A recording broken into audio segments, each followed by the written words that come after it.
do it this way? Oh, so you gotta do it this way. Got it. Who's that guy right there? That DJ Dozier right there. That's DJ Dozier right there. Ah, the beast. Yeah.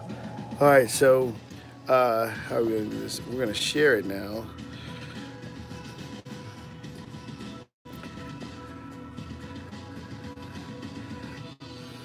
So we're gonna put this on Facebook.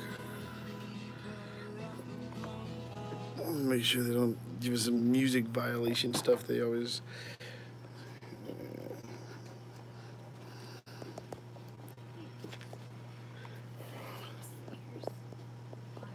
Oh, thank you. Oh, I'm sorry. You just go just a little, yeah. There we go. Now I got. I don't want to bother you. Oh, Okay. Let's turn this.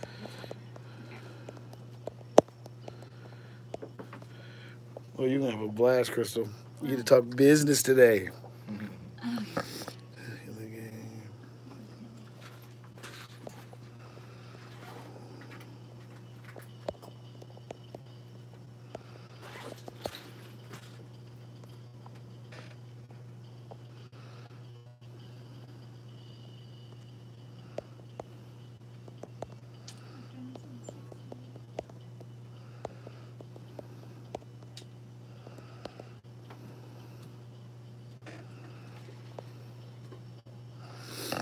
I guess it'll be easier if you do the live from like yours or sharing. Well, I'm trying it from YouTube this time because YouTube has a bigger platform. You can use it on. You can use it on more. Like everybody can have it, share it more, than just Facebook. Well, then we need to do both. I can give you my phone to do. Okay. This is gonna be cool. So this is my first time doing this. All right. So then there's that. All right.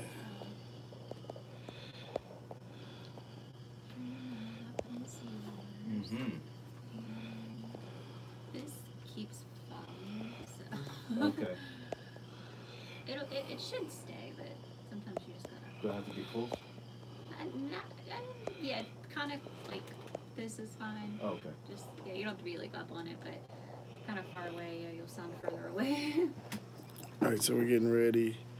Um,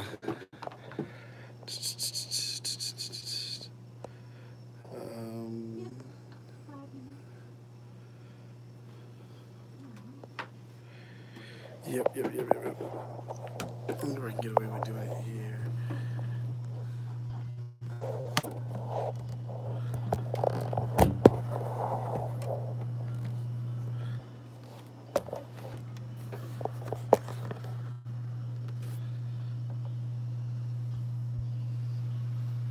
There we go.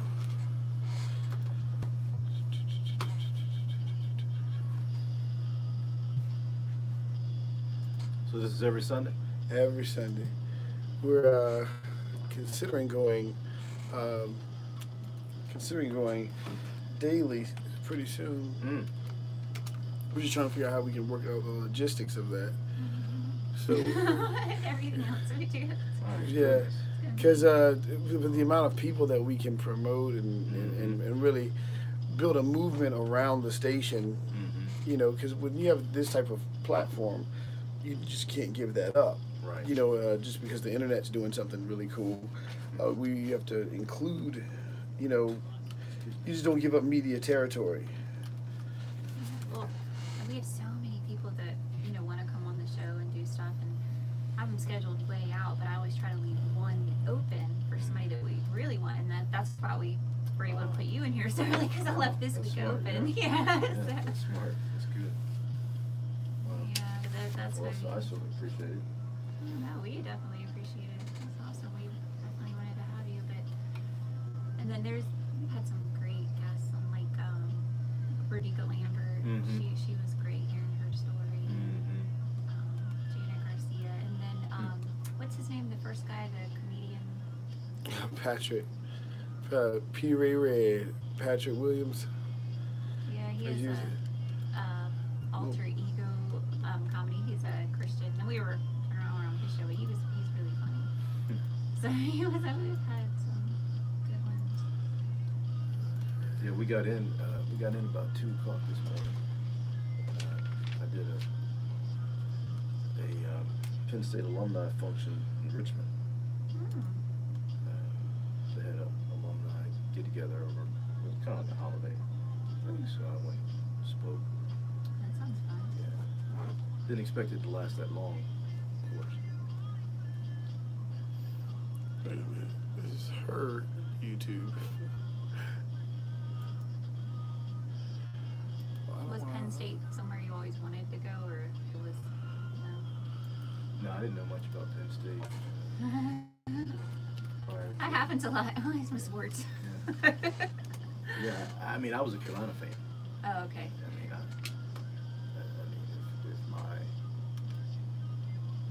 if my visit there would have been different, I mean, that would have been my number one Right. choice. Just because, you know, I mean, obviously there's a difference between watching a team play and then being in that atmosphere, you know. That's what my son. There was other schools he really liked, but Bluefield College Mhm. offered him a really great golf scholarship. Yeah. So that he chose. We took our daughter there. Oh really? Yeah, I love. Yeah, it was just way out there. way out there, and there's not a lot for them to do. Like, Right. I remember last year, every Friday night, Mom, can you give me money for pizza? Everybody, because a lot of people that go there live around there, so they go home on the weekends, and he was left there every week without anybody. So he'd be like, Mom, I'm bored. Can you give me some money for pizza? Or can you order me a pizza? I get it. I get it. Yeah, we went broke ordering pizza and wings. Yeah. Yep. So it was like, he went with us when we first went, and then he went when he signed for the golf. And So now, what year is he? he's sophomore. Oh, okay. Yeah, so he'd have been a year behind my daughter, our daughter, who, I mean, she liked it out there. Matter of fact, one of the football players, I know, what's his name? Forget his name now. Uh-oh. Yeah. I know all his brothers. See here. There we go. It'll be after the song. Yeah, he had a friend from Portsmouth Christian, because that's where he went. Oh, My okay. son graduated from Portsmouth Christian, and he had a friend. I can't remember his name now. I'm having the same problem, and I knew him for years, but I can't remember his name. He went there the year before Brendan to play basketball, so he knew somebody. Mm-hmm. It's always good to know someone. And then he met some people there, and then he met a couple of people that were from this area, and when they would come home on the holidays and stuff, they'd all ride together. That was good, because I didn't like doing that long drive by Yeah, myself. that's a long. And plus, I mean, that last was a couple miles, going up that mountain, whatever it is. I didn't like that too much. Oh, that mountain was Oh rough. And then man. you have to go through a little bit of West Virginia to get Right. back to. Right. Yeah. It was But it is beautiful. quiet out there, that's for sure. He likes to embarrass me. And then I don't know if they showed you when y'all went, but there's this place where you stand and you can yell toward the mountains and it echoes. Well, I don't think we saw that. our tour guide showed us that, where you can stand there and echo. And then Duke tried it and it didn't echo back. He was like, "Well, it's because I'm black, isn't it?" And I was like, "I just why did you say that?" That's something my daughter would say too. Oh, it was so funny. It's funny, it was doing it for everybody except him. His thing echoes. That's funny. She walked off so fast. It was so funny. Oh my God. She was like, I can't believe he just did that. Everybody was laughing so hard except Crystal. I was like, man. But it's so weird. Like, I'm weird that way. But it's like, I forget that he is black. So it's like, why would you say something so racist? Right. He's like, I'm allowed to. I can do it. Yeah. It's not okay if you do it, though. It's totally okay if I do it. Can I get that other, yeah.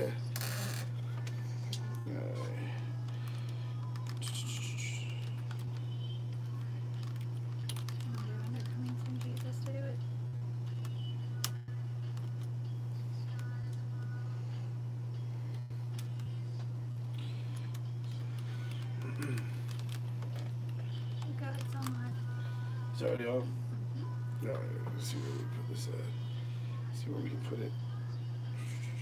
Well, what about up there beside it? I mean, beside yours. I think this might work. If I can move my, hey.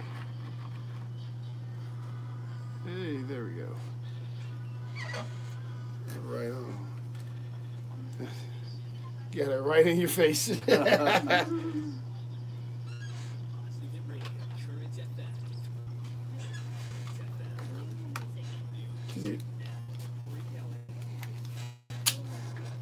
Here we go.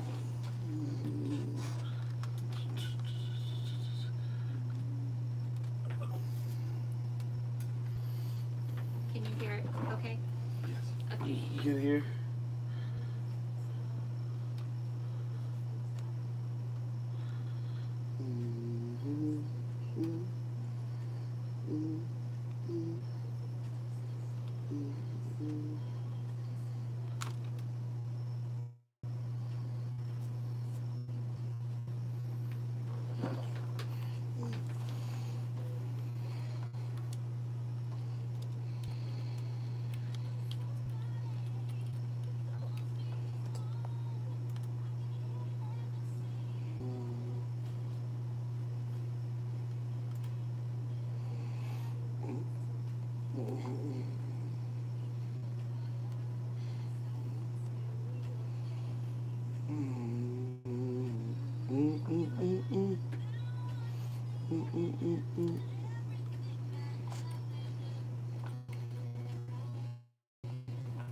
Do this.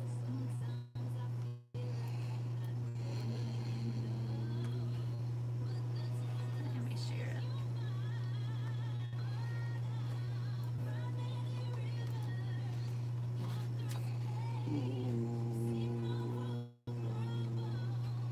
You're on Coming Soon Jesus T-shirts page, right?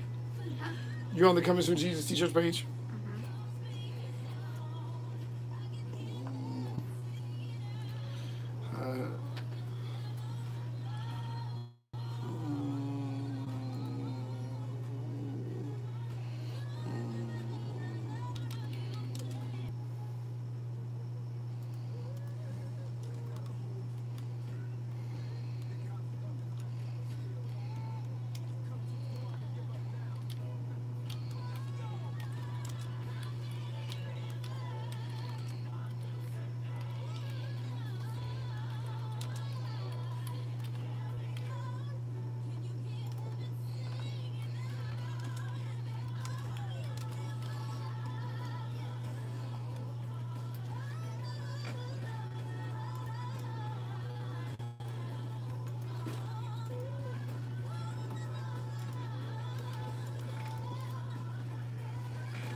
This is Positive Hit Radio, Current FM, WJLC, Virginia Beach, Norfolk, Chesapeake, and all of Hampton Roads, and worldwide at currentfm.com.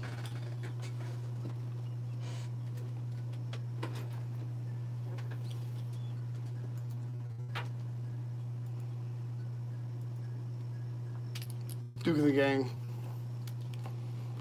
The coolest people in the world are here in this very room. This is going to be an awesome show. I'm so excited. First of all, I have to introduce the wonderful Crystal Hollowell, who is here with us always. And people always yell at me about the mic being in your face, like the you can't see. When they're like, where, Chris, like you're blocking Crystal. Is like, why can't you see me Yeah. It's pretty hear funny. me, though. You can, and that's what needs to be understood. She can be heard. And then, of course, we have with us our very special guest, DJ Dozier is in the building, former Viking running back. You doing all right, man? I'm doing good, dude. And you also are the author of Decide to Dominate, which I cannot wait to just hear from you on your insight, especially about work ethic and what it takes to really be successful. And that he goes by his initials, his real initials is WH. Right. Dozier III. That's yes. So when you're looking for his book, Of Yeah. course, you can get it at the kiosk at Greenbrier Mall or anywhere else. Where else can you get your book? You can get it at Amazon.com. Amazon. Or Barnes & Noble's in a digital form. Right, so that'll be under WH Dozier. Sure, look at But Chris. it's called Decide to Dominate. So Yes. you can look at it. Well, I tell you what, this is going to be exciting because we have so many entrepreneurs in the area, and you know, this is practically a war zone when you go into the entrepreneur mindset, and you know, truthfully, there's no one better to talk about what it takes to, you know, break into that new dimension of thinking and success, and then talking to either a soldier, a police officer, or an athlete, or a firefighter, someone who had to push themselves to a new dimension of thinking. So let's start off with, you know, first of all, as a kid, you went to Kingsville High School, correct? I did. All right. How do you break away, first of all, from just being average into, you know, hey, I'm going to college, I'm going to Penn State. How do we get there? Yeah, so I think in any aspect of life, whether it's being an athlete in sports or certainly business, becoming a student, it starts with your mindset. And, you know, I'll talk a lot about my parents and, you know, the kind of home that I grew up in. Right. I mean, we were able to think freely. And, you know, whenever my parents, or actually whenever I would have a question for my parents, the answer was always, yes, you can do that. And so, you know, I grew up rather creative. Yeah. And, you know, my mother's very entrepreneurial, and that side of the family is, and on my father's side as well. You'll read that in the book. And so I really didn't have a choice but to think that way. And so when you think entrepreneurial, I mean, you're constantly looking for opportunities to advance. Yeah. That mindset, it keeps you in a sort of a perpetual mindset, for lack of a better word, so that you know, you're always looking for an opportunity to succeed. Like a natural born leader. Well, yeah, in a way. But the question though, the question would be then, like, you know, how do you battle, you know, because you said decide to dominate, and it's like that means that's a lot of inner issues of overcoming, because there's so many reasons to not be successful. There's so many reasons to give in, you know, like if my dad was there for me, if my dad wasn't there for me, poverty, being black, being white, being male, being female. Yeah. I mean, there's a ton of reasons. How do you overcome a lot of those social driven reasons to be mediocre? Right. I mean, that's a great question, and I mean we go into that in the book, but you know, overall, you know, every situation is different. Every person grows up differently, and you said it. I mean, as an individual, you have to fight. You know, a lot of times it is yourself. It is your, you know, I mean, we all have in areas where we're not as strong as others, but that's not where we should focus. I mean, what I'm saying is not any revelation. The point is, we focus where what I call tags. You know, where our talents are. TAGS, talents, abilities, gifts, and skills. You focus there, because when you can focus there, then that will lead you to a place where we now talk about in the church is where your purpose is.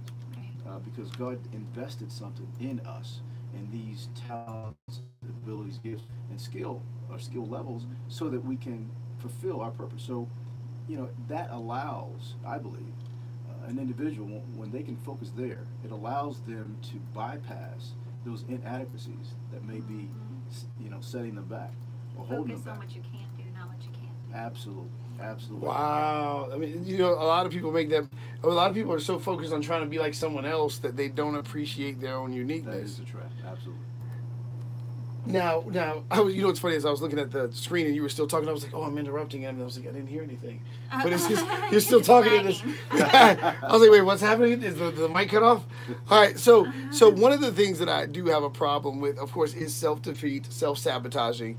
Self-sabotaging is a huge issue. I try to really deal with people on their ability to self-sabotage.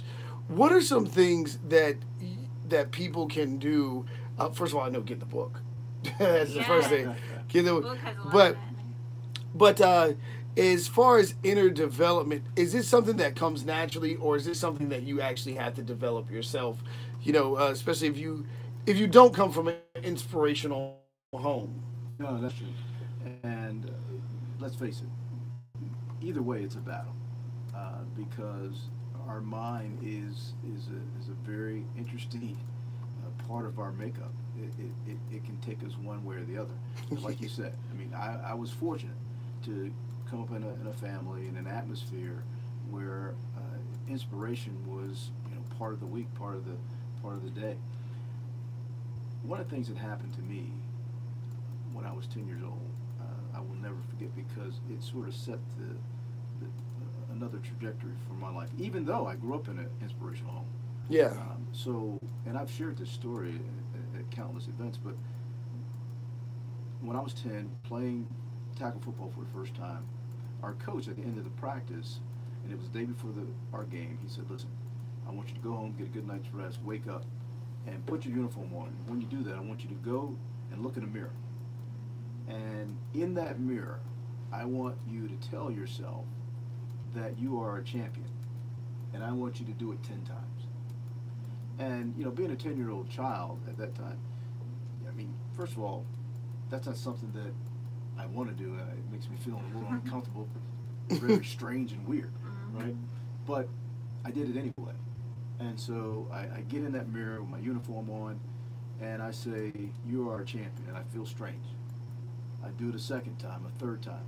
When I hit the third time, I started feeling something. And I started seeing somebody different. And wow. By the time I hit 4 and 5, I mean, I was a different person. Right. And then by the time I hit 10, then I was ready to go out and prove that I was a champion. That is so huge. And so from that point, I've been doing that every day since. Right. So an individual, no matter what kind of home you grow up in, there has to be a point in your life, and points beyond that you have to believe that God put you on this earth for a reason, and that He put you here to dominate. Yeah. In the book, we start off, the first thing we say is our mandate. It's a mandate to take dominion. And so it starts off as a birthright. It's our birthright. And so when an individual realizes that, wait a second, this belongs to me, and then begin to exercise from that point, they have a chance to do some great things. Awesome. I know just to give a little background for everybody that may not know everything about him, you were born in this area, and then you went to Penn State. Well, of course, you played at Kempsville, you went to Penn State. And I did see somewhere where while you were there, you were also on the cover of Sports Illustrated. I was. Yes. I was actually told that by one of my teammates. I thought he was joking because he was laughing. He goes, yeah, you're on Sports Illustrated. And I said, okay, you're right. That was a good experience. That was awesome. Because it's only a few people that did the baseball football thing. You did both. There's not that many. And also, you were the first round draft pick going into the NFL in the first round. That's awesome too. 1987. That's like a huge accomplishment. And I gotta remind everybody too that now I'm not dogging anyone else, so don't get upset by what I'm about to say. However, the NFL is not the same NFL as what it was, and this is not taken away from anybody, but it's because of playing 87, 92 era, the 80s and 90s. It's because of them were certain rules made today, you know, for safety. These guys were playing barbaric football where they just got rid of weapons. And they used to play unto death, and then they said, you know, maybe not to death, because these guys were a different breed. These were monsters on the field. Not saying the guys today I'm just saying that today, back then, it was a form of warfare. Right. And these are some. It's a different game, you know. And so he was playing like football, like wow. And you know what? He was playing when John Elway. Oh God, here we go. One of your favorite, I guess. Yeah, Oh, he yeah, is my favorite. yeah. It's It's like, just, this is my football. she player. is When so I was, inappropriate right now. when, I I, can't when believe. I was a little girl, my granddad, I would watch football with him all the time, and we were watching some game, and I don't even know what it was. I was really small, and John Elway started crying at the end of the game. Like I think they lost. I think it was Because that's what he lost the Super Bowl does, in is the cry. 80s. And I like immediately felt so bad for him, and I just fell in love that day. It was my first celebrity. But let me tell you about DJ Dozier. Yeah. Stop! Oh my I'm just gosh. saying. Everybody knows me. God. Knows that. Broncos But anyway, fans are terrible, man. he I tell you. retired a long time ago. So. Well, Whatever. he's still part of the Broncos. Oh Yeah, yeah, yeah. He didn't play anymore. So about inner development, I really am talking about pushing yourself because Oh, yeah. I mean, man, listen. First of all, you did the college thing, which everyone knows. If you're in college, God bless you. I'm taking classes. Crystal's taking classes. Crystal's taking classes, and then Crystal's taking classes. I pushing yourself through school is already hard enough. Pushing yourself through school and being an athlete is already hard enough. Then getting to the NFL, and you know, there had been days when you just, even the whole rookie treatment, you have to push through that. There's a constant pushing forward. Absolutely, absolutely. And you know that there is no push without someone having a vision. Gotcha. Somewhere along the line, that person got a vision. You know, whether it's from their parents or another adult or something that they started to dream up, or maybe a dream that God gave them. But it is that dream and that vision, I believe, that keeps you on course. Yeah. You know, of course, you know, not everything's perfect, not every path is straight. But you stay in the general direction of where that vision, or at least where you think that vision is supposed to take you. So there's no doubt. I mean, there's going to be hard days. I mean, every day. So one of our titles in the book is "Every Day is Game Day," and so you know, of course, there's a difference between practice and game day. So you know, we're you know, what we're saying is, if we attack every day as if it's game day, what are we going to find out, or what are we going to realize on the other side?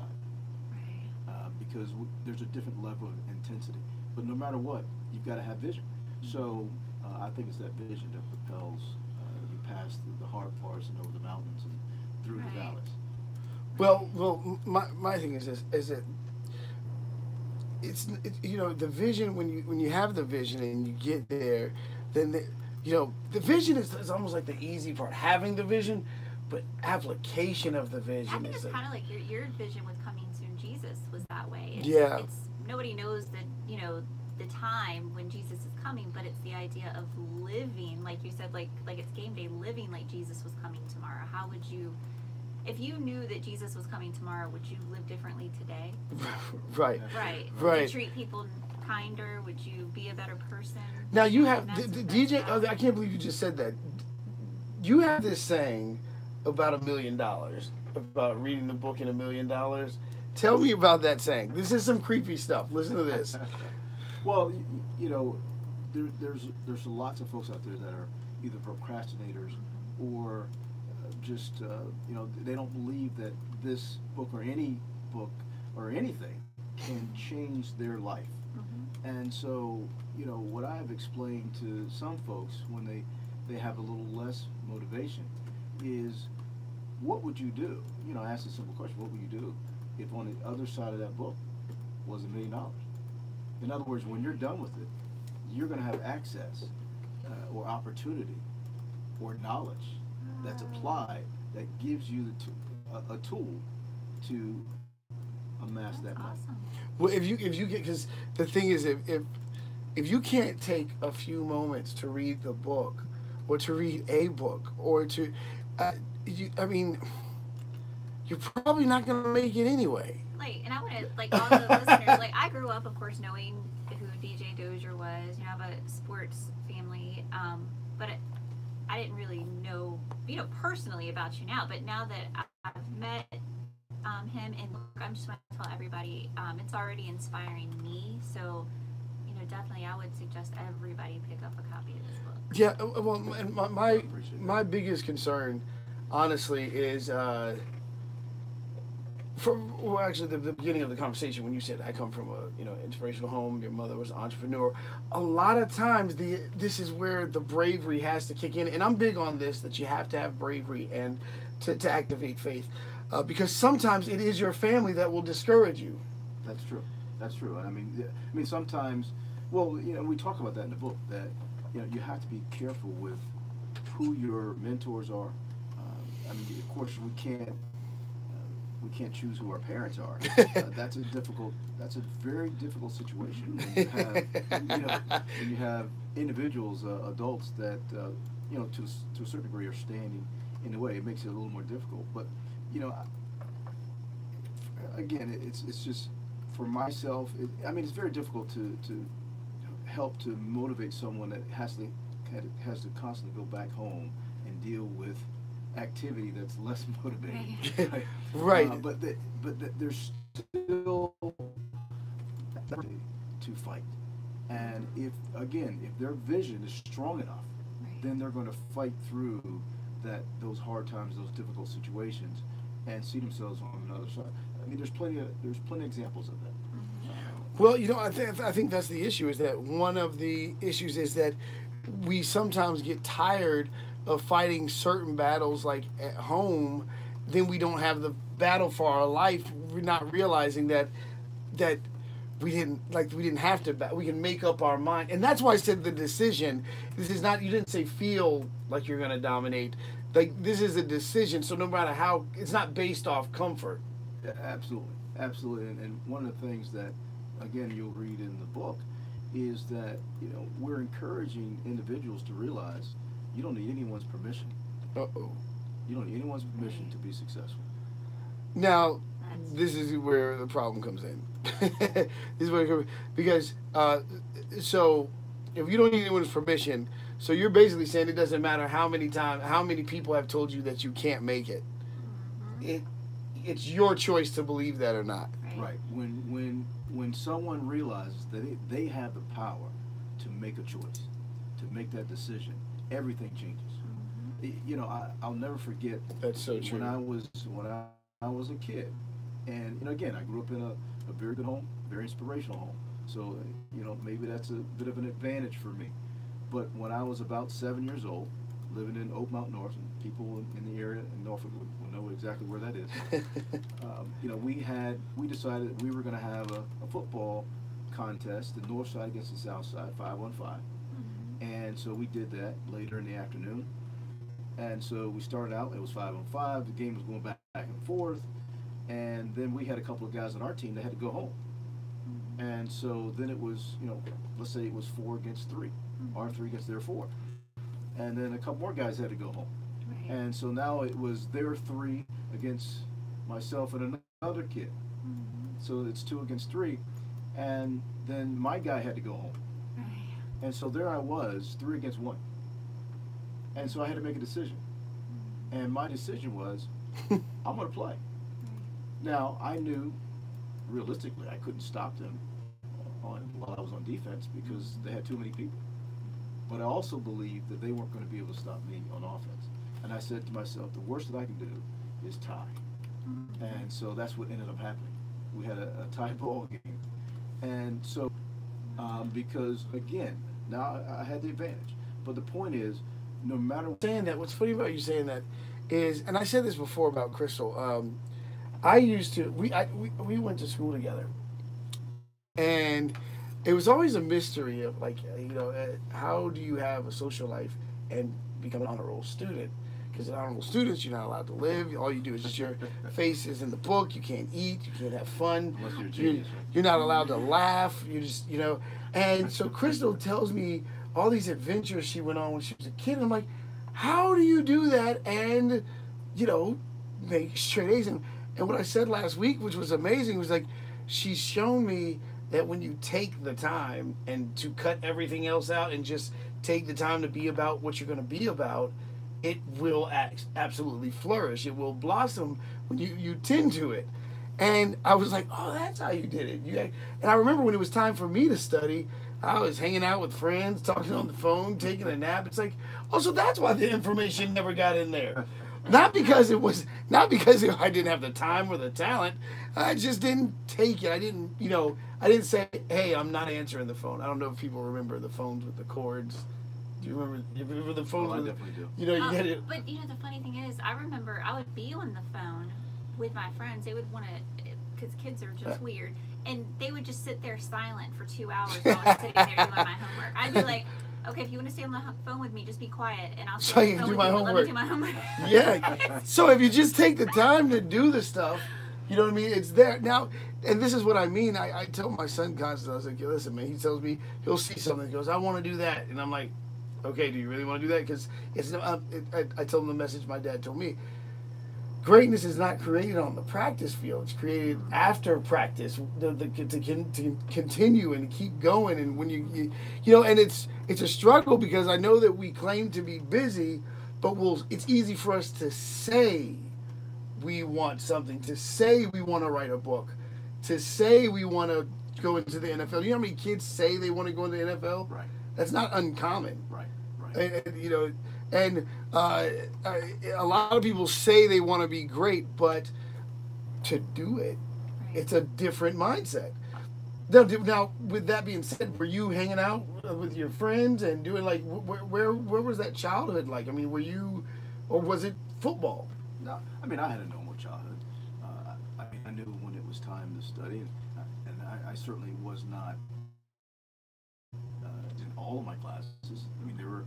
I've never seen an A. Well, there were semesters. I know it's an alphabet. I did make the alphabet. I mean, I did make the honor roll. Not every semester, but so I was a decent student. Right. I wasn't a genius or anything. Yeah. But I knew that I had to apply myself, and so it really comes down to applying yourself at the right time, because when you're in class, as I say to my kids, you have to pay attention. Yeah. And if you pay attention, then you can get the right notes. And if you ask questions, guess what? If you ask the right question, you get the right answer. Right. And so so you have to be involved. And so I didn't learn till later in life that you have to do that extra, like your dad was saying on the football field. To actually get that A. Right. At least some people have to do that extra. Yeah. There's some that they absorb it immediately the first time. Others need 2 or 3 senses working together. And I was one of those. I needed more than one. I needed to hear it. I needed to write it. I needed to talk about it. Right. And once I did that, then I had it. Yeah. I understood it. So it's a matter of figuring out. At the end of the day, I think it's all about process. Right. You have to be, like you said, involved. You have to be involved in your own dreams and your own life. Like sometimes I hear people say, why can't I just have this? Why isn't this just happening to me? And then I'm like, well, what are you doing to make it happen? Like, you can't just sit there and expect it all to be handed to you. That's right. You've got to work hard for it and know what you want and set goals and go after it. That's right. And how did your faith play a role in all of this, like getting to the NFL and then baseball and everything that you've been doing in your life? Yeah. No. Definitely. I mean, faith is everything to me, or at least became that in college. I had to face it in high school, although I grew up. Again, my parents not just inspirational, but my mother was very strong in church, and so she, to a certain degree, forced us to go to the church. And I actually went to a ranch in Chesapeake, and that's where I gave my life to the Lord. While I was there, did not want to go. I mean, I was under protest the entire 3 days before, and even after I got saved, I was not necessarily under protest. It was just strange. Like, I got saved, I had a great experience with the Lord, but in my mind, of course, your mind wasn't renewed. And I'm 10 years old. I'm thinking, well, I'm not going to read my Bible every day, anything like that. I want to become, this religious nut. But I had to mature. And it was when I was in high school, I had an experience, situation. It's a pretty long story, but it sort of set me back on a path to think about my life, from a Christian perspective. And so it wasn't until my junior year in college that I had a real awakening with the Lord, and rededicated my life to Him, and been running ever since. Yay, that's Well, awesome. yeah, you know what's funny about that, because I know that when you're popular and you're living in the everyone wants to be around you. There's that energy. It's hard to find God a lot of times in that area. Now I do want to talk about that a little bit, about how do you avoid off some of those distractions once you got the goal, once you've gotten to where you wanted to be. How do you not mess that up? Well, for me, it was very, very interesting because football was everything to me. I mean, that's all I thought about. Especially when I left high school. 'Cause in high school, I played in multiple sports, but at Penn State, although I was supposed to play baseball and football, I was heavily focused on football. And I realized during my junior year, I got hurt, and I had gotten hurt my sophomore year as well. So this was the second year I got hurt and missed several games, meaning missed more than 2 games. I think I missed 3 games in each season. And it was sort of, I hit a place where I realized, man, football is just not what I thought it could be for me. And I realized I couldn't count on it. So Oh, wow. football for me was not it. So when I gave my heart to the Lord, I realized that football was second anyway, third or fourth. It was not. It was no longer first. And so, I mean, when the Lord became first in my life, everything else just sort of fell in place, and really, and not that it didn't matter. It was just it was less of a priority. Still a goal, still very much part of my life, but the Lord was number one priority. So I think when you have the Lord in that number one position, things just I mean, you still go through difficulties and challenges, but things work out.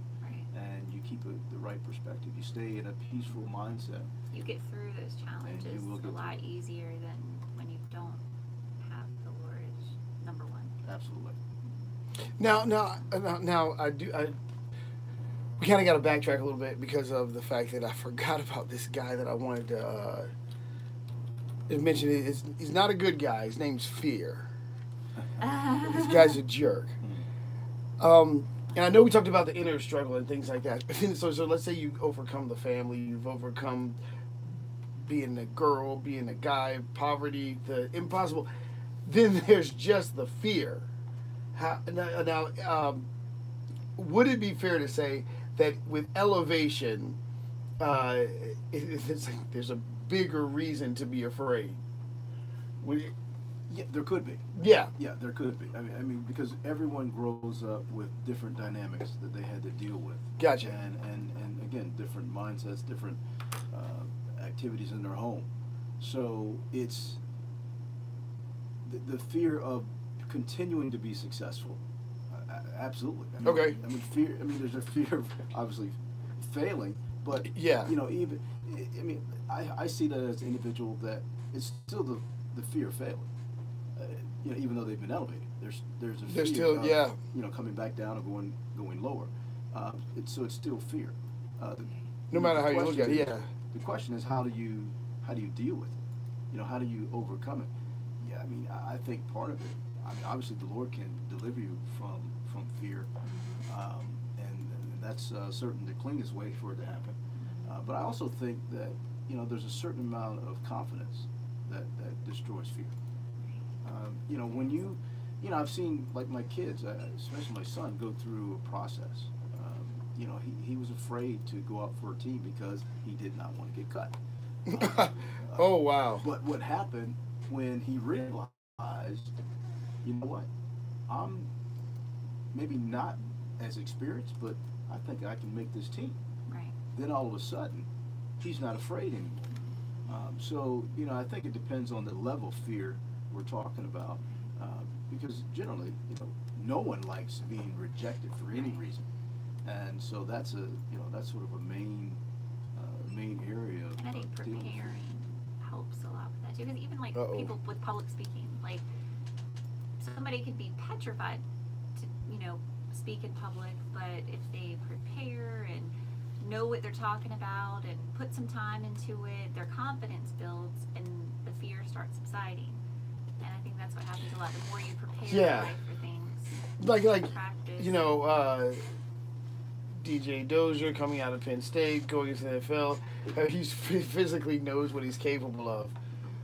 Duke White at the age of 40 going to play for the Vikings. Got a lot more to be afraid of.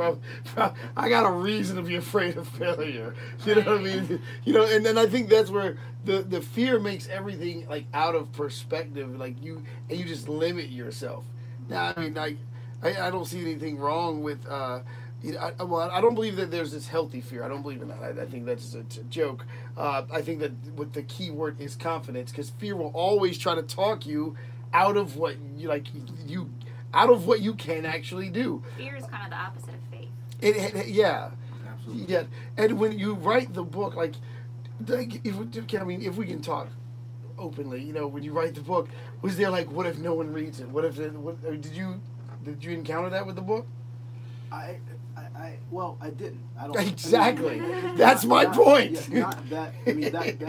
I mean, the premise was, okay, I've got to write a book that is life changing. Yeah. And that's the vision, and not looking back. That's and he says decide to dominate. Because off air, you actually told me that you had to apply these principles to yourself. So these have already been tested by someone who's already been successful. It's been tested by someone who's already been tested. I love that. I love that concept. Still being tested. Yeah, it's still being tested. Yeah, because realistically, it's like I've heard this a million times. Write a book. You're supposed to write a book. I want to write a book. I want to write a book. It's like, dude, that was 6 years ago. Right. That was 10 years ago. That was 15 years ago. I don't want to get a lot of stuff out of the book, but one sentence you said was prepare to win, not to compete. That's correct. And wow. And I really like that. Reminds me, I'm reading this book for the second time. It's right here. It's called Good to Great. Mm-hmm. And yeah, Absolutely. and yeah, it is. And it's about striving to be great, not good. That good is kind of the opposite of great, and Right. that's what that reminded me of when you said that in there. It Yeah. is the same thing that we all need to strive to be the best we can, not just to get by and be mediocre or Yes. something. Well, and this is one of my biggest concerns is that obviously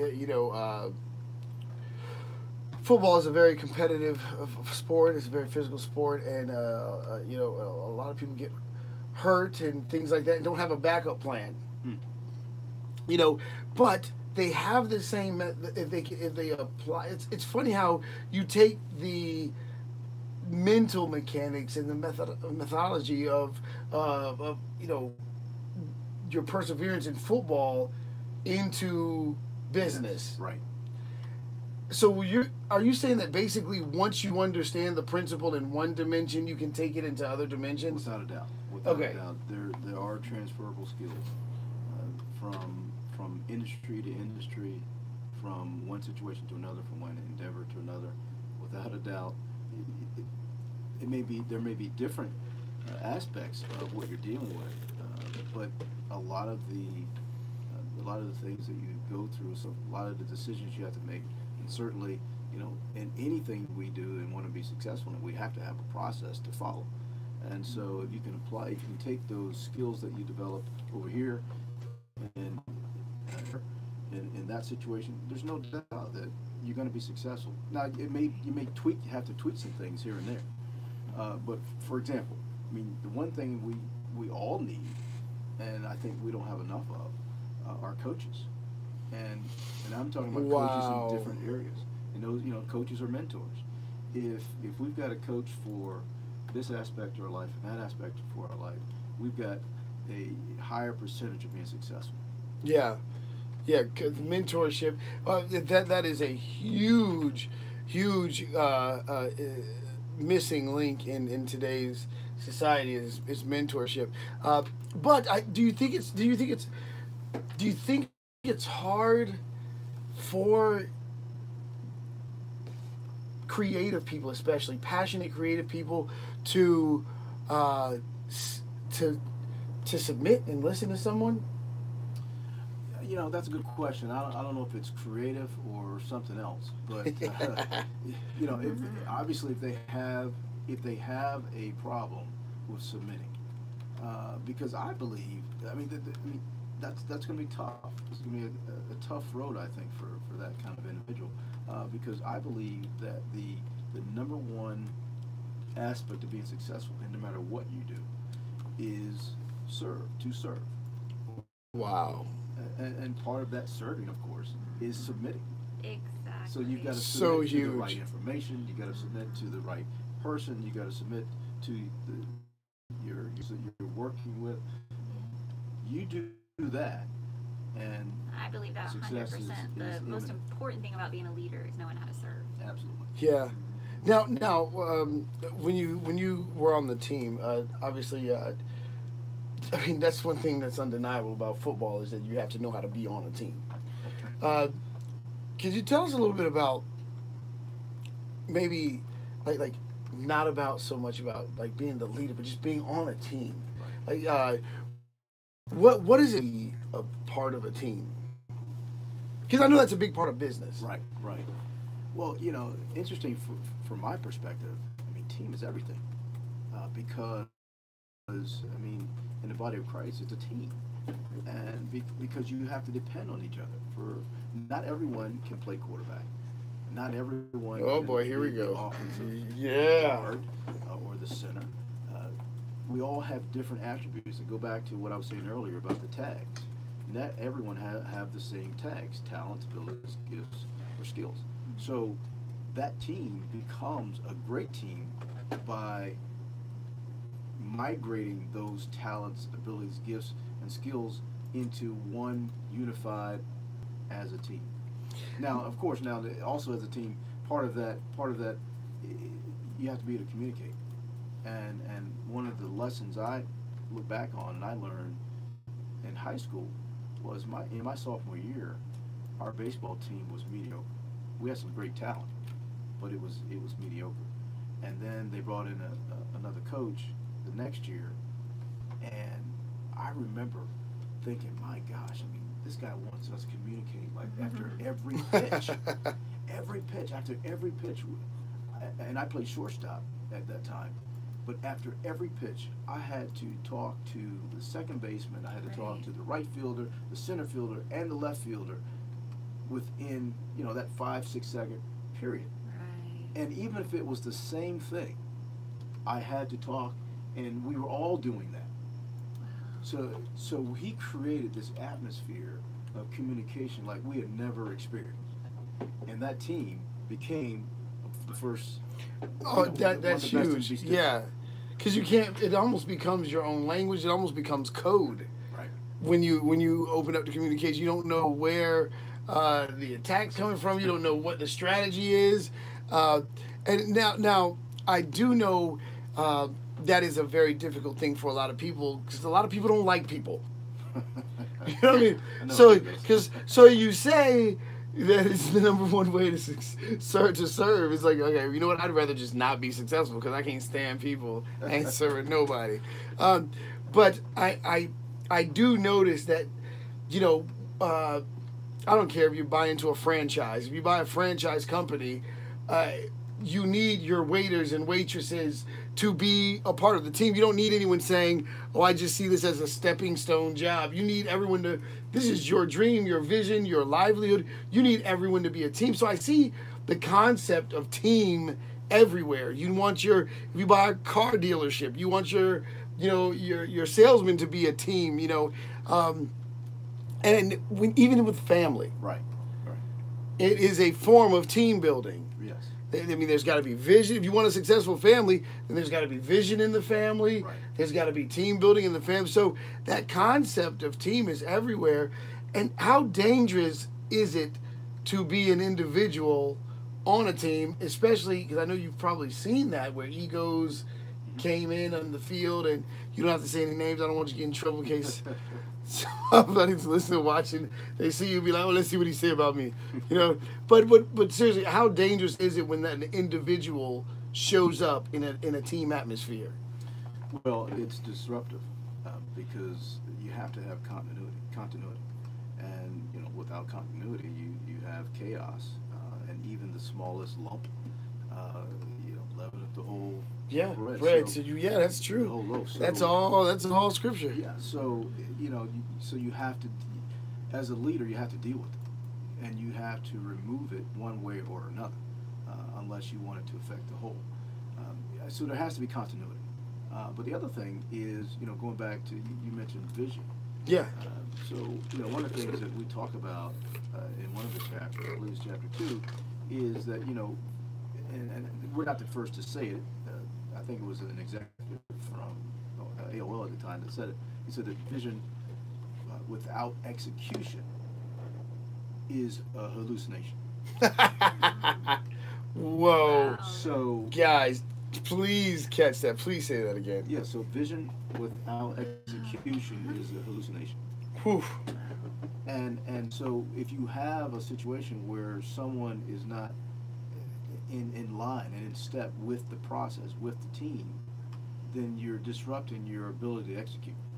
And so Holy smokes. you have to correct that issue. All right, so man, one of the things that I think about is this is a form of servanthood, but not being able to take advantage of opportunities, being aggressive, being confident, without being an opportunist, without being a cutthroat, shady kind of character. Because I noticed that in certain elements of business, people will say they'll do some non-integral things. I guess I don't know if that's a thing. They'll abandon their integrity for the sake of a sale and lie, or for the sake of So I definitely want to hear from you about your perspective on having good character as you decide to dominate. Well, number one, I think that part of that is teaching. How you've been taught. Okay. Because sometimes you can be taught that integrity doesn't matter. What You're a good matters- student if you don't let. Yeah. Right. But what matters is the bottom line. Yeah. What's that movie, Wall Street? Right. It doesn't matter how we get there, right? Yeah.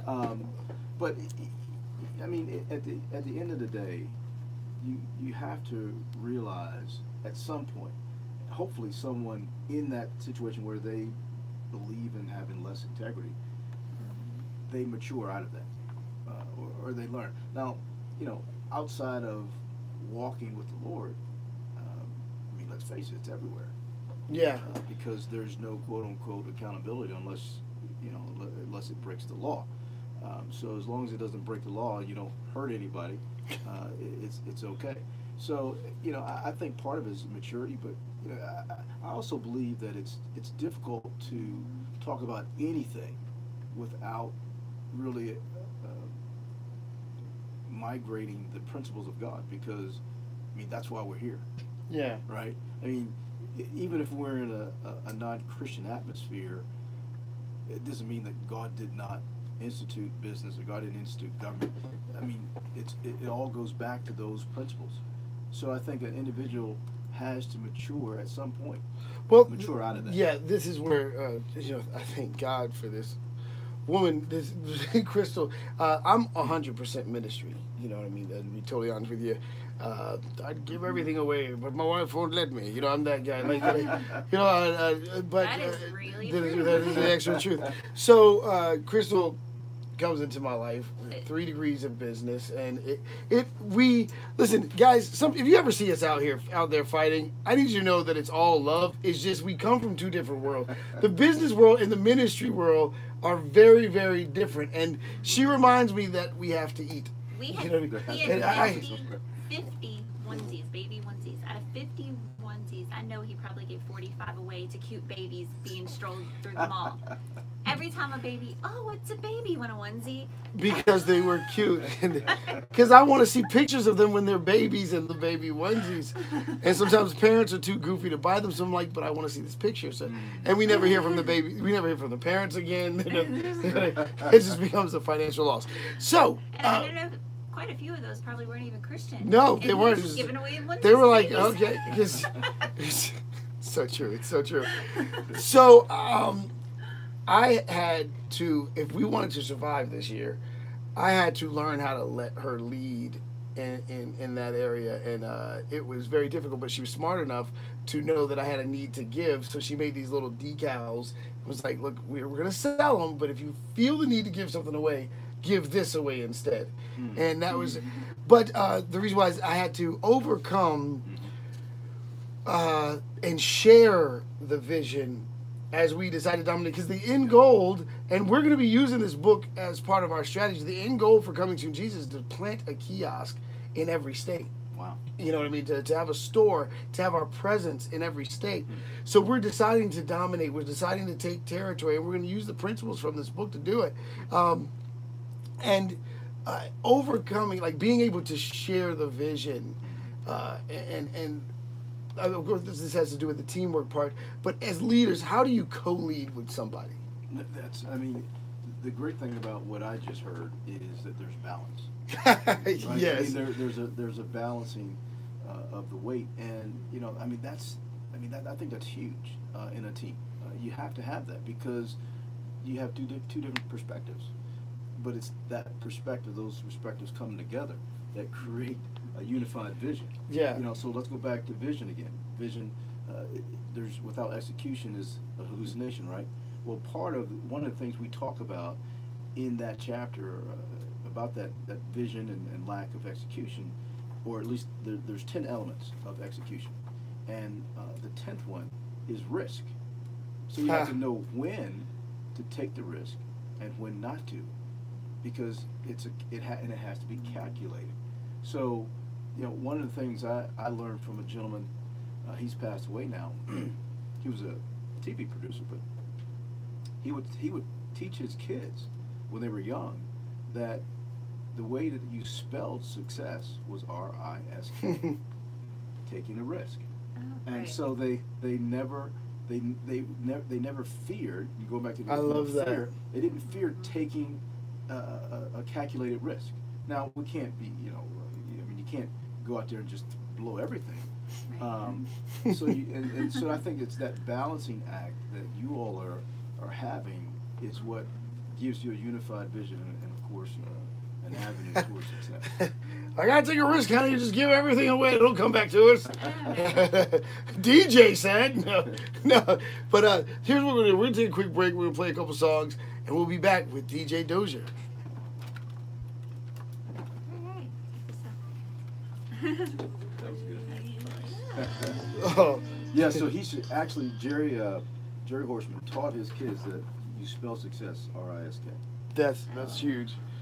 You know what's funny about that is that I know, especially this is why we got to be careful what we say, because I know we talk about safety a lot, and 9/11 and everything like that rocked us, and so the word safety is we're a safe country. We're a safe country. It's like yes, we're okay. So we want to be a safe country. However, certain elements, safety is not part of the discussion because it is risk. You can't take a risk and be safe. Right. And that's a very tough lesson to learn in this society, that because the decline of entrepreneurship has actually increased since 9/11 because of the idea people are taking less chances and things like that. So there has been somewhat of a depression that came after 9/11. That's what you know what I mean? Yeah. Because once you stifle someone's creative abilities, you stifle them in the core of who they are. I believe that what we're going to do with the book is really unclog a lot of people. Because a lot of people have never met anyone who's been on the other side. And if they can just get contact with someone, and that's why I think you doing the tours and conferences and going to the colleges. Right. It's like people come to the radio station and they'll say things, oh, we're on radio. This is awesome. And I'm like, no, this is just the beginning. Don't think you've made it because you're on radio. Because I've seen too many people make it on television. I've seen them on television, worldwide television, and then not make it. Not go all the way. Right. Because they didn't know the other piece. I saw people make it to Hollywood and then immediately go to party, and like that's not what the actual successful ones do. The actual successful, like people talk about Eminem. You know where Eminem is? He's not at the club. Right. He lies about that. Eminem's in the studio, constantly perfecting his craft. Right. You know what I mean? Jay-Z. Jay-Z was never the guy that was. He would party at the ones where like it was the mayor. He'd go to the mayor's house. He'd party with the, you know. So it's like with Pharrell, they were partying with police officers in the. You know, so it's pretty funny. Everyone who was successful, they only wanted to be around successful people or their craft. Correct. Makes sense. You know, and I think that is where part of the breakdown of success comes from. It really is people saying, how do we?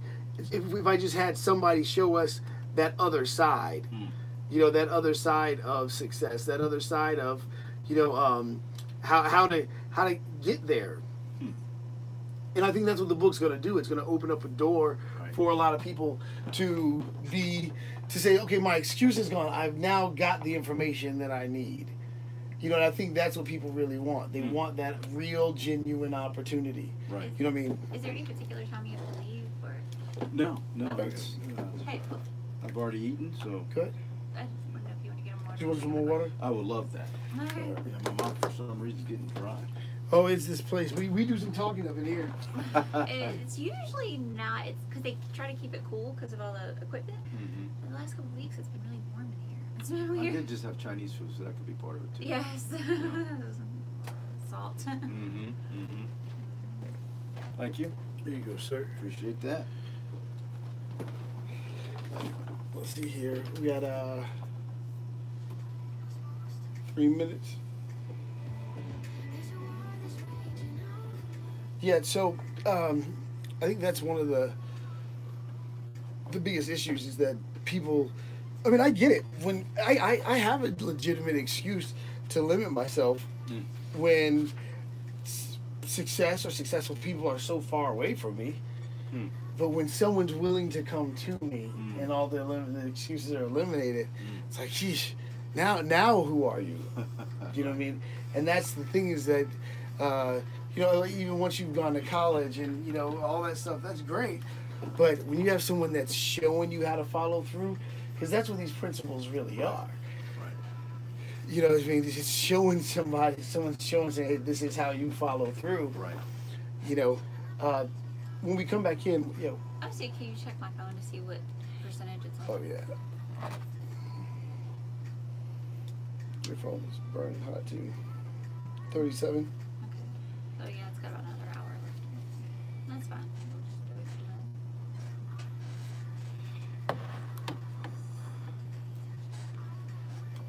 Is it on your page, too?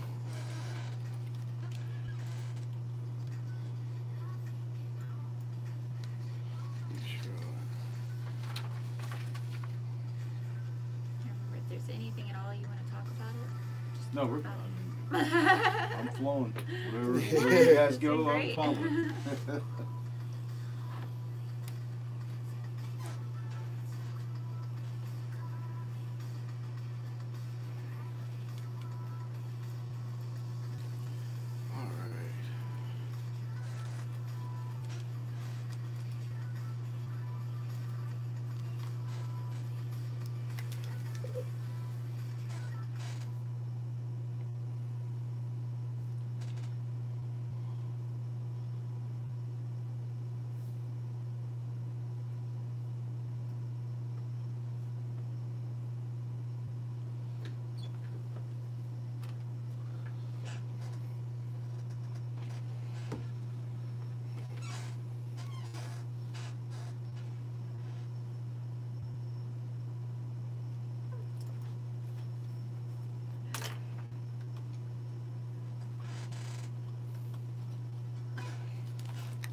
I told the kids to stop commenting on it every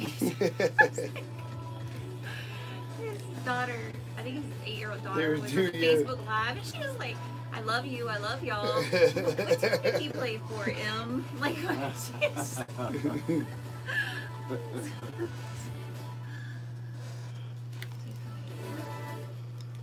10 seconds.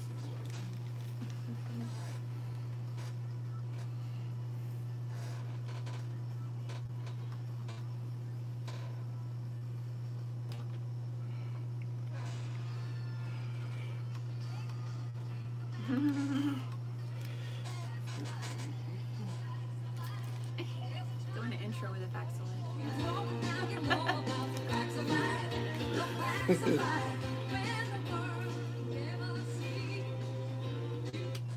It's a.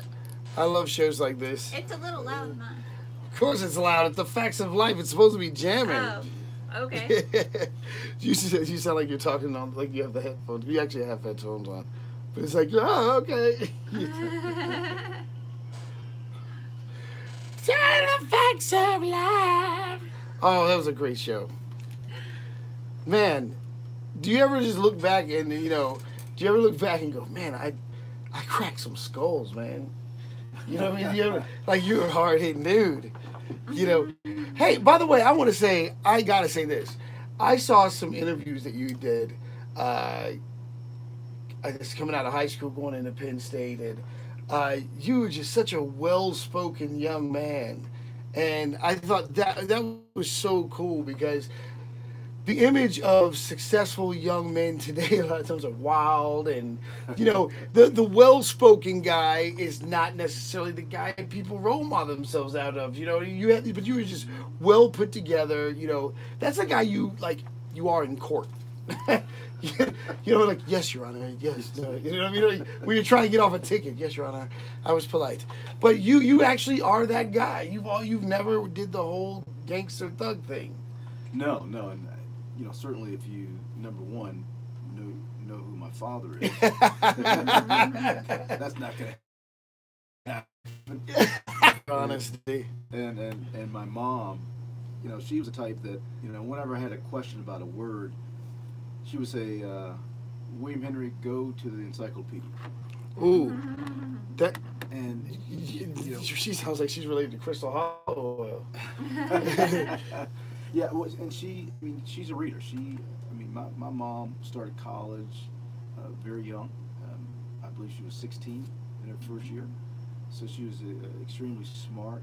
And so she made it a point when we had questions that not only did we have to go to encyclopedia, but of course we had to pronounce the word properly, and it was painful, but certainly. But you had to get done. Yeah, no, I get it. It's like, hey, look, we're gonna make this happen because people don't realize you mold a child. You don't just let a child grow. You grow grass. You know what I mean? But you mold a child. That's right. And I think that's one of the things that your parents did a great job. Because I was watching the interview, like, oh my gosh, it was like, yeah, I'm gonna be a celebrity. I'm gonna be the NFL. It wasn't like that. You were able to articulate who you are as a person. It would be nice to bring that back. Bring that back to society. Gee whiz. But I do want to talk to you a little bit about something that I think is very, very important, and that is conflict control. Deciding to dominate. Conflict is, listen, in a nice world, you decide to dominate, and that's what you do. No conflict. Everyone's just okay with you dominating. No one has anything to say. No trials. Dominate is a very violent word. Yes. Well, it can be. Yeah. It's a powerful word. Right. And in this particular book, we're forcing the issue. Yeah. Because I believe that if you're going to do anything, especially if it's something different, you have to change your mind and you have to gear up for it. And how do you, so when conflict shows up, how do you dominate without being dominating, without being how do you confront something without being conflictual? Well, one of the things that you learn, and we all learn, whether in military, in in life in general is that strategy is important. And so when does strategy happen? It happens before the conflict. So we have to be prepared. That's beautiful. We have to be prepared for conflict. We have to realize that conflict is par for the course. Yeah. And you just need to be ready for it. I mean, it rains on my adversary. So it rains on them, rains on me. Hey, we're all in the same boat, so I better be ready for conflict. And so I think the idea, just knowing that you're going to have to go through something, gives you at least a leg up on not being surprised. Because if you are surprised to the result that you obviously there.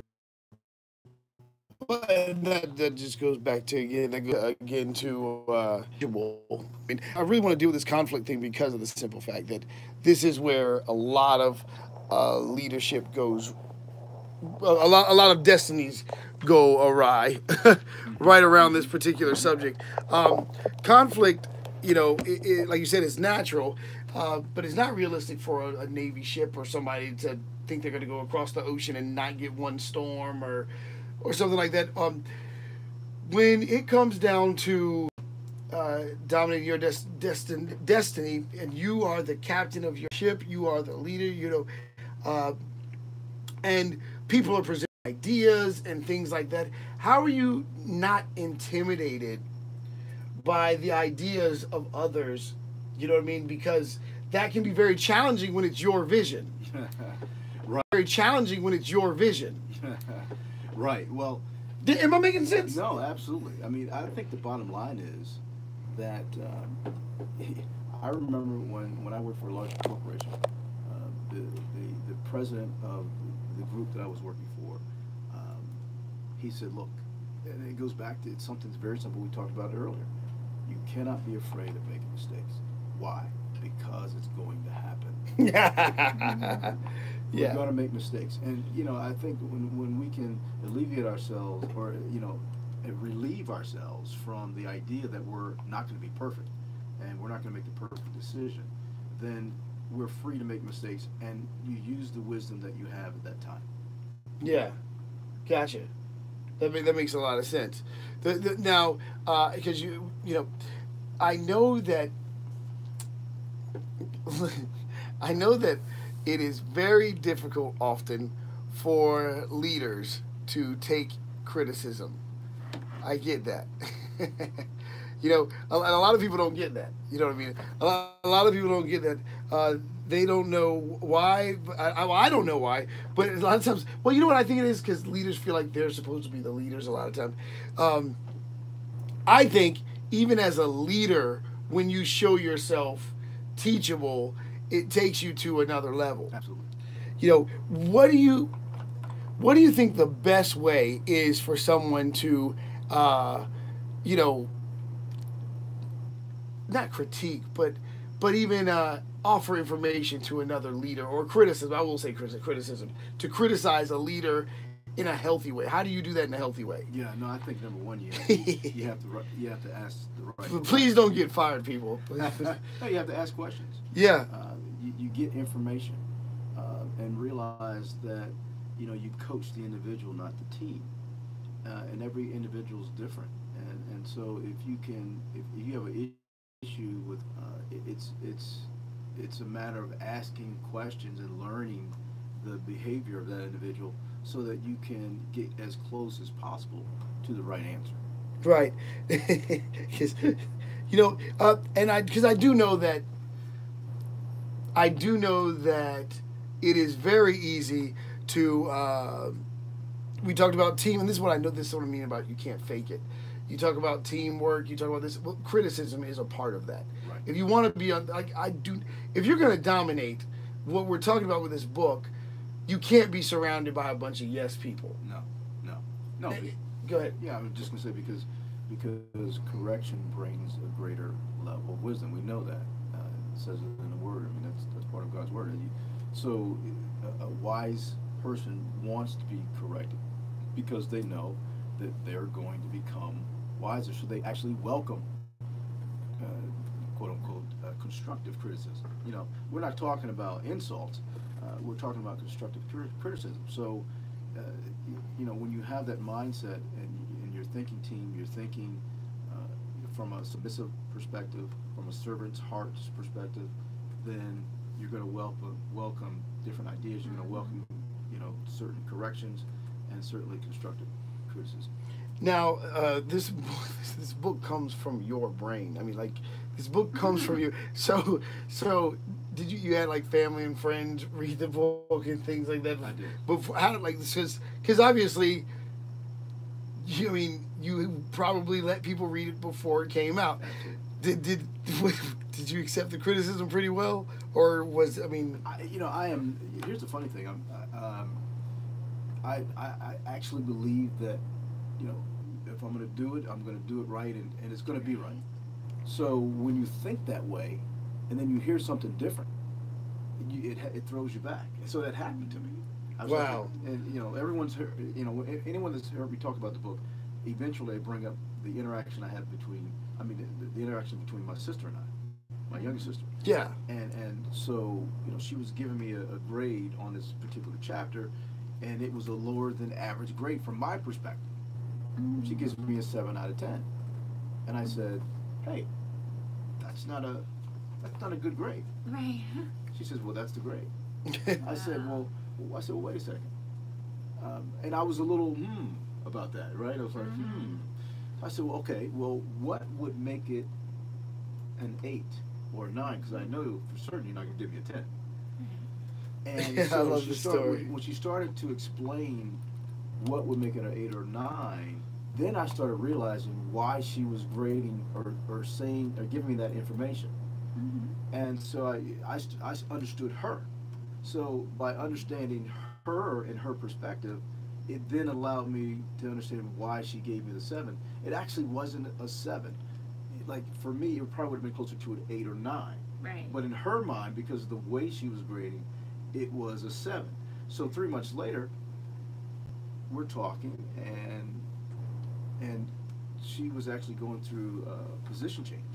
And long story short, I asked her. I said, "So how much of what you're going through right now is from the book?" And she started laughing and said, "A lot." And I said, "Really?" And then then I understood even more of how the book, especially this one particular chapter, she said it awakened her, and it caused her to look at her situation from a different strategy, from a different perspective, which gave her a different process. Wow, man. Well, and that's ultimately what we want. I mean, that's the end goal, is to have people, truly be inspired by what you're doing and what you're saying. Now, I do know that it's criticism, obviously, especially after the project's done. And like you said, that was such a great way to articulate that. Like once you expect to hear something different, it's just you don't expect to hear anything other than "great job, way to go," Right. Right. and so. Especially from family, Yeah, like, "Oh, you wrote a book too? Like, man, you do everything, football, baseball, now you're an author, like, you just, yeah," and then if you're like, "Yeah, it was, it was, whoa, that's intense, man, thank you for that laugh," that's, now, I do gotta say this, what are the positive and negative sides of expectations? Wow. Well, I guess number one is it depends on who those expectations are coming from. I think to a certain degree we have to meet certain expectations, but I don't think we need to become enslaved by them. Whoa. Because at the end of the day, I mean, let's face it, the most important expectation is to meet God's expectation, which usually should meet most everyone else's. If it doesn't, then again, you can't enslave yourself because you can't please everybody. So I think you manage it to a certain degree. Of course, we're talking in general. Yeah. Because it depends on what those expectations are. But no matter what, we have a responsibility. And so we have a mandate, we have a birthright, we have a responsibility, and so having that responsibility means that you have to manage those expectations to a certain degree, but it starts with God's expectation for us first. Yeah, and I think that's where I'm getting at, is because I want to pick your brain of about the kind of focus that's required to like the things that you have to overcome, or what is dealing with the reality of a situation. When you're talking about decide to dominate, we're not trying to just fluff people's mind of like, oh, this is another book to inspire you for you to go nowhere. This is like, really, you can decide to be the dominating force in your life. You can decide to change things in your life, and that's kind of what I want. I want to pick your brain about. Well, first of all, I want everybody to get the book. Get the book, people. Get the book. But when it comes down to these expectations, and sometimes I believe, because I've experienced this myself, I believe that I've expected people to be there and to support and to do things, and they just weren't. And then I had to dig deeper in myself to make something happen. You know what I mean? And then, because that great expectation would often lead to a great disappointment, Right. then I'd be exhausted. And I know if I have the ability to bounce back because of my relationship with God, but I wanted to know from you, because I know there's someone else going through it, where they're doing something great, they're putting the vision out there, and they keep getting one disappointment after another. How do they overcome that? That's a tough one. Yeah. Let's face it. I say it always to my kids, and we've all had to deal with it. I mean, wherever there's people, there's going to be disappointment. Wow, you just preached that thing. I mean, that's just what it is, right? I mean, we have expectations. We hope that those expectations are met. Sometimes they are, sometimes they're not. But again, it goes back to managing, and it goes back to preparation. So Yeah. we prepare ourselves. Say, look, this is my vision. This is where I think we're going to go. But if we go in there without being prepared to deal with disappointment, when it comes, we're going to be surprised, maybe hurt, maybe too hurt. And it creates a whole other set of issues. So, I think number one, we just have to realize that none of us are going to be perfect. Say what? We need to hold. We need to hold our integrity, but and our character needs to stay in check. But at the end of the day, we're gonna have mishaps. It kind of reminds me of our high school basketball coach. He said, "Listen, I don't have a problem with you making physical mistakes. That happens, but no mental mistakes. Right. There cannot Oh be wow, I love one that. I love mental that. mistake, I like that. on this court, and those are the things that disrupt a team, disrupt a situation. So, we can expect, it's okay to have mistakes, but not the the mental ones. Yeah, because those are the ones that like the offsides, the what I call the silly stuff. That, the offsides, like you just caused, like, because you didn't listen to the command. Right. You come. Okay. So everybody, listen. Whatever. I was a kid, so I'm going to say this. But I only have it a couple times because I just didn't like the way it felt. I didn't like the way everyone looked at me. But there were several times we leave the huddle after the quarterback said on 3 or on 4, and then I just kind of, man, I don't know what happened, man. I just went, man, and then several times it cost us offsides, and then I'm trying to figure out why the coach is telling me to come on the side. It's like, dude, you're what are you doing? He'd be like, why? Wake up, and he hit back, and then he'd hit my helmet. No one knew what to do, but he hit the helmet. It's like, why? Wake up! Where are you at, man? And I'm like, I don't know why, but I clearly remember on 3, and it's like, and I remember the disappointment of people looking in the huddle, like, dude, what are you doing? And I'd come back crazy and ready to knock someone's head off. But the point is that I felt that that, dude, what are you doing moment. Right. You know what I mean? That, and it is a terrible feeling, right, when you make bad decisions, or when you disappoint others, or when you disappoint yourself. That disappointment is a huge thing. Yeah. And then I'm not talking about just from an athletic perspective, Right. people. I'm talking about, Right. opening a business and having to close, Yeah.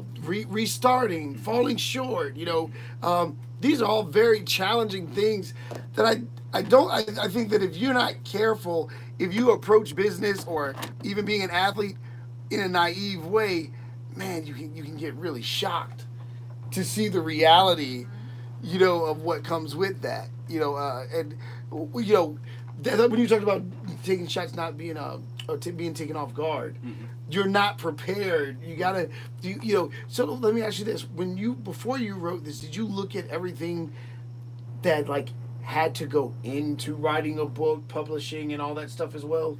Well, I did have some help on the, some of the mechanics of getting it from the mind to paper to the street.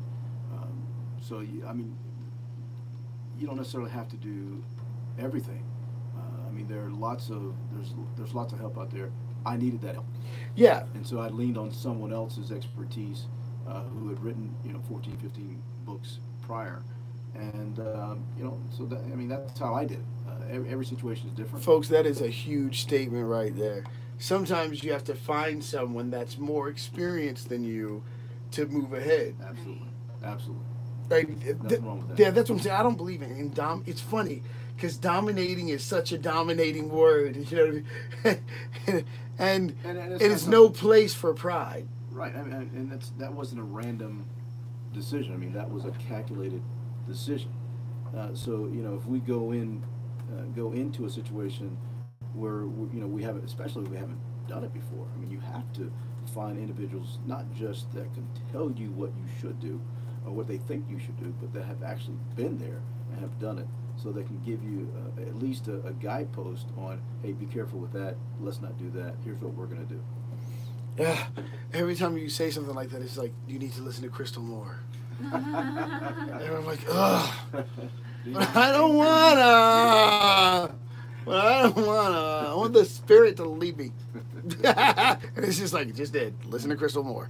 And I'm so serious. That's exactly what it is. Like, dude, listen to her. But dominating, like I said, there is no place for pride, because it might, by you asking for help, by you saying, hey, I need someone who has written 14 books. This is my first.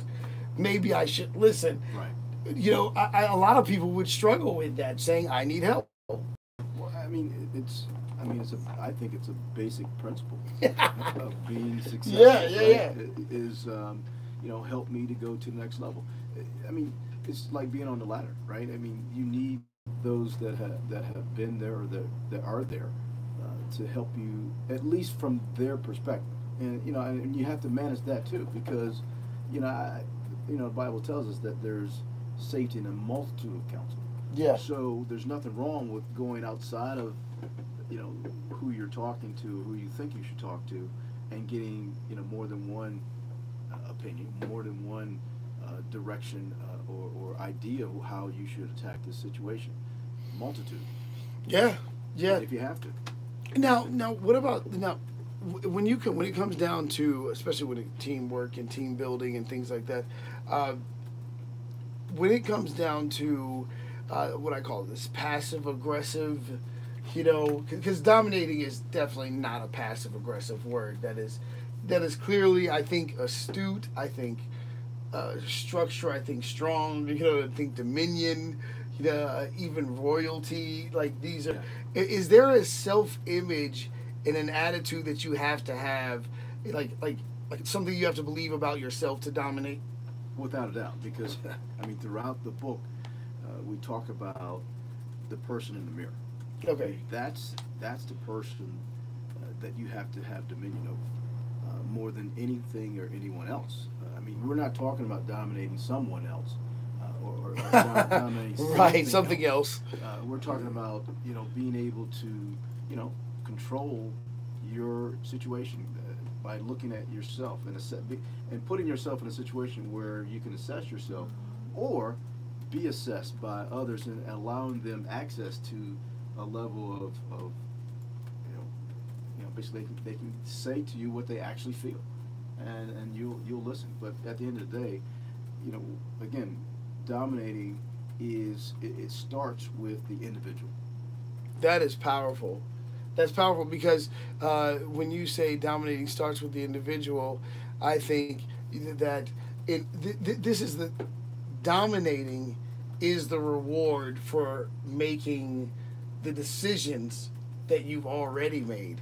That becomes the reward.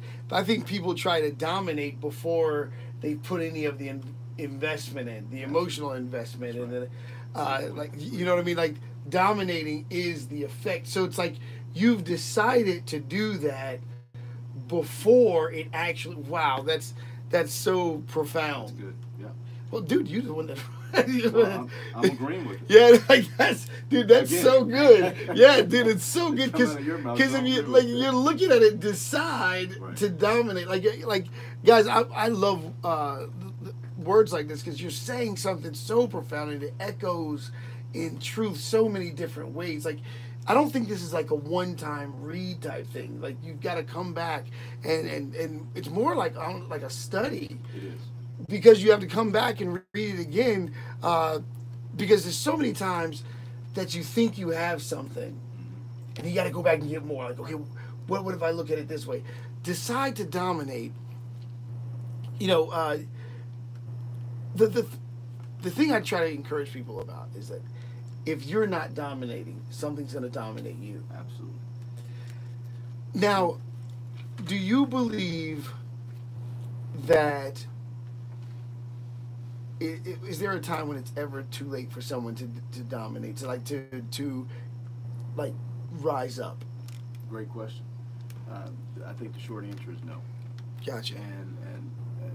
And I have proof of that by some of the responses I've gotten from a gentleman that he's now 90 and a woman that's 74. She just texted me a couple of days ago saying she just finished a book. And, you know, one of the first words she used was, wow. Now, she did say, I wish I had this book 20 years ago. But she said, you know, this old dog still has learned some new tricks that I'm going to implement them. That makes read me the book happy. She read the book in a couple of days. She reads 4 books a month, and she read the book in a couple of days. And she says, now I'm going to go back and read it again and pull from it the different things in the book that I know that I can implement right now. Wow. Now, when it comes to starting a business, do you think is it too late for, like, say if someone comes out of prison, you know what I mean? Isn't it possible for them to bounce back? Like, I don't care. Does it matter what the situation is? Isn't it possible to bounce back from anything? Absolutely. Absolutely. Matter of fact, I can't remember the gentleman's name, but he's actually in prison, creating a business and started it, not necessarily in a business, but he's doing something in the financial services world. And he actually has companies waiting for him to be discharged. Wow. To come out of prison to hire him. So, I mean, anything is possible. All right, now that is powerful right Anything's there. possible. Colonel Sanders. I mean, how old was he when he started KFC? You're right. You're right. And then the guy that started McDonald's too. Bingo. You know what I mean? And this is what I'm telling you guys. Don't give up on your dreams. Don't give up on your goals. Don't give up on who you set out to be, because it's very, very tricky. Life will try to make you think it's too late. Having too many kids, you know, you're like, I got 4 kids, I don't have time to dream. You know what I mean? Like, come on. Like, no, guys, you got to be stronger than that. You got to realize that you do have the time. You can, it's never too late to be who you're supposed to be, who you were created to be. I think that's one of the things we do. We write ourselves off too fast, and we believe that hype. What would you say to somebody who is just stuck in that place where they see the vision, they know where they want to go, but they just don't know how to get there? Well, you know, number one, you have to not only talk to others, but you have to talk to the right group of people, I believe. But I think even before that, you know, and I like to keep things simple, is that individual, you know, number one, has to give themselves the permission to go after and be successful. Wow. And realize that, you know, these, you know, one of the reasons I wanted to write a book anyway is I wanted That's to so good. find That's a good. way to get as close to a guarantee as possible. And the best way that we can guarantee it is, you know, just like God's word says, I mean, there's a process. You know, you do X, Y, and Z, and you do it this way. This is the result that will occur. And so, you know, one of those things is, again, you have to give yourself permission to go after whatever it is that you think that you could achieve. And of course, getting that counsel, talking to the right people that have the right perspective, because, you know, without the right perspective, you can't get to the right answer. Yeah. Right? So, you know, putting those things together gives you the path to meet or find yourself at a successful point. Now,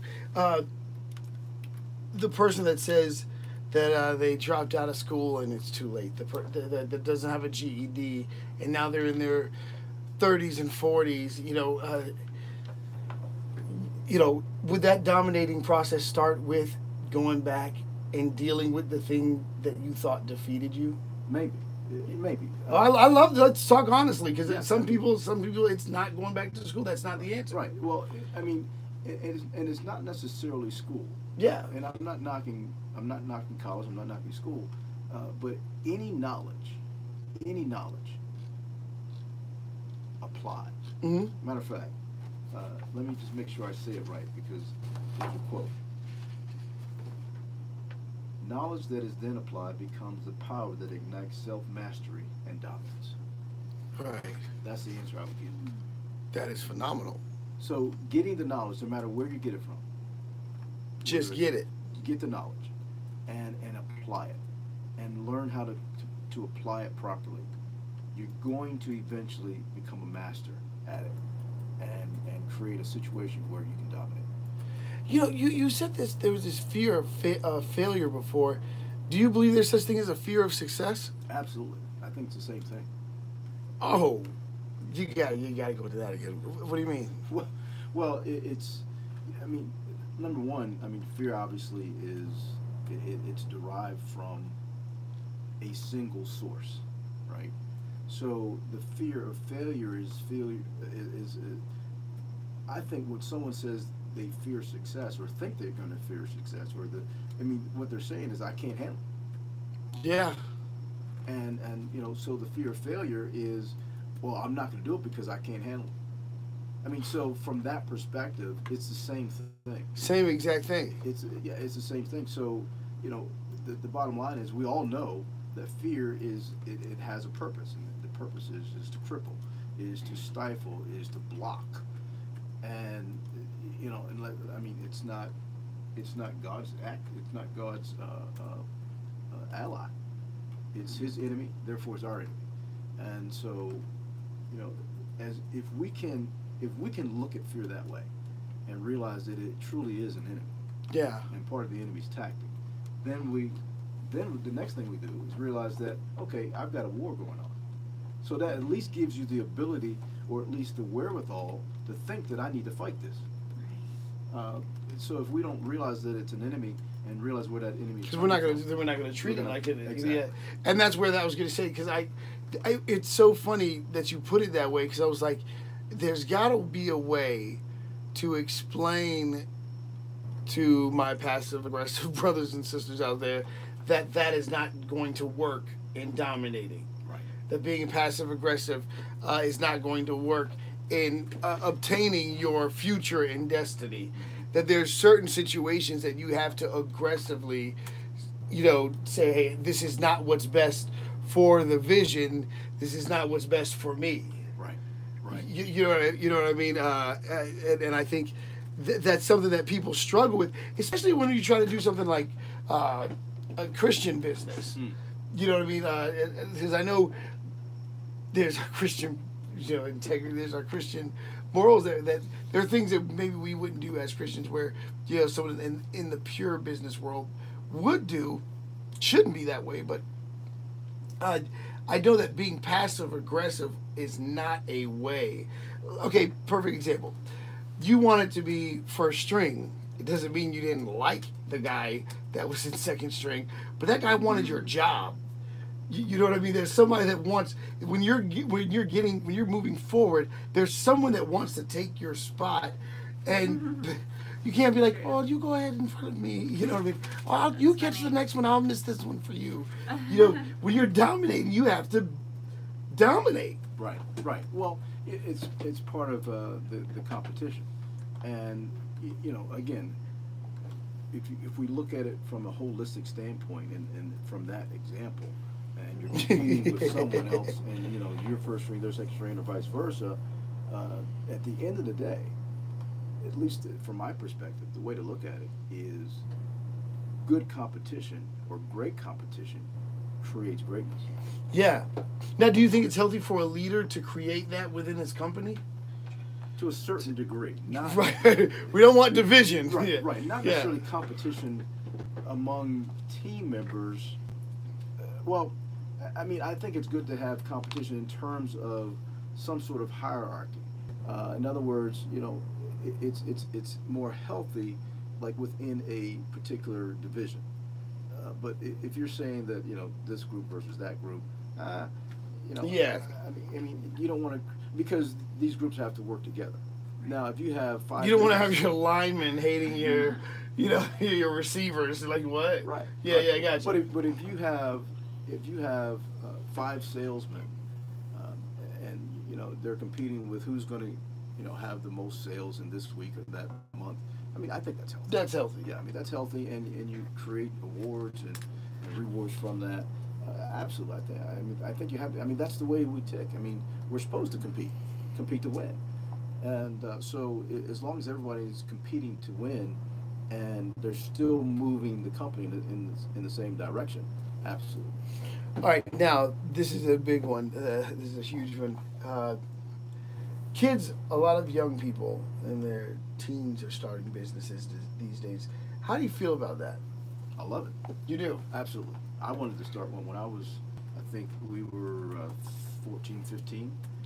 Wanted to, my friend, matter of fact, you know him, Panicos, he and I had talked about owning, you know, the bike rails down at the beach. Yeah. Years ago. His family owned some property down at the beach. And so we talked about doing that. So, I mean, I love the idea of a teenager. I encourage my kids all the time. Start a business. Start a business. You know, you want money? Start a business. Yeah, I got you. Now, what do you say? That's great. Now, yeah. Now, could somebody 16, 17 years old read this book and really walk away with could they understand the principles? I think certainly some of them. Yeah. They may not understand everything, and you know that you bring in a parent to, you know, maybe answer some certain questions. Oh, that makes me happy. Anything that brings family together, where Yes. to teach these principles. Yes. I think Actually, what we're talking about though is for this book is creating. Yeah. You know, a workbook so that we can teach. The Oh, young dude, come on. Yeah. That's amazing. That right there, that would be phenomenal, because I know that, you know, I think about the businesses that are like that that are okay today, that aren't going anywhere, like your Walmarts and things like this, and it amazes me that they all started so small. Right.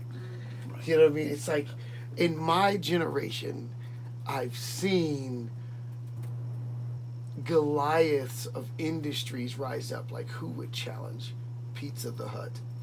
You know what I mean? And then Domino's shows up, and then, I mean, even Chanelo's got a fight in there. And then, you know, to see the rise of Netflix, when Blockbuster, you do Blockbuster, Absolutely. man.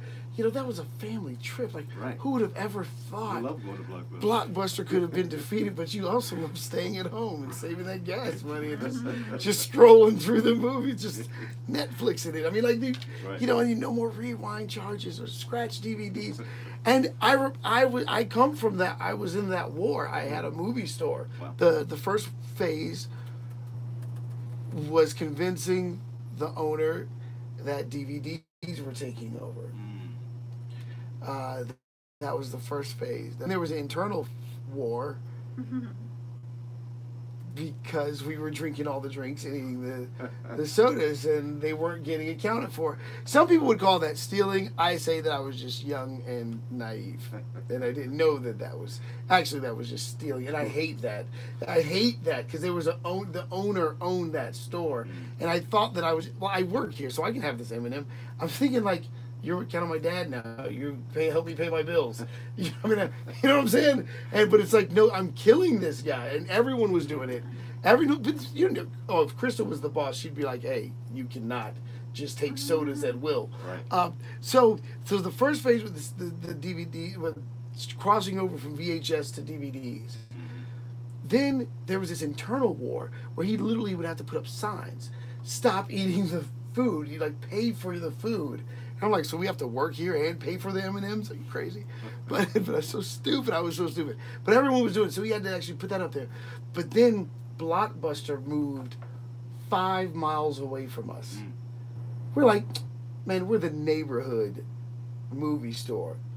But we were charging like $6 a movie, where Blockbuster was charging like $4. Right. And all the things that Americans will do to save $3. They will drive 5 more miles to save the $3.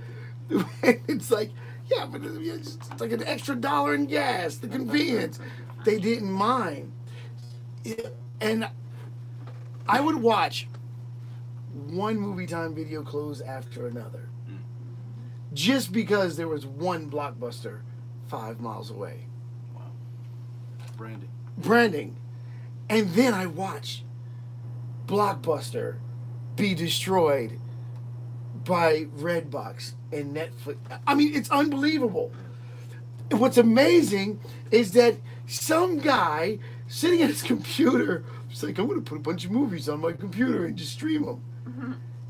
And that was the big idea that changed everything. Amazing. You know what I mean? But he had to believe in himself. He had to build a team. And then it went from an idea and turned into something else. And I do believe this is where destinies get lost. When you transition from the idea into the other parts, like you did. Like, I've been doing Coming Soon Jesus for 20 years almost. Well, yeah, it's been over 20 years, but legally as a legal business, about 15 years. You know what I mean? I tell people I was like a drug dealer before, selling Coming Soon Jesus shirts out of my car. You know what I mean? Like, well, you want a shirt, man? Get high on Jesus, brother. But I've been doing this for and there was so much that I didn't know about like business and structure, and that I needed to get further. Right. And I think this is where a lot of business owners and leadership struggle at, is when it goes from the idea and the passion to the strategy, teamwork, consistency. You know, Right. Because that's where it doesn't feel so romantic anymore. Right. That's when it feels like work. Yeah. Well, it becomes it becomes a chore.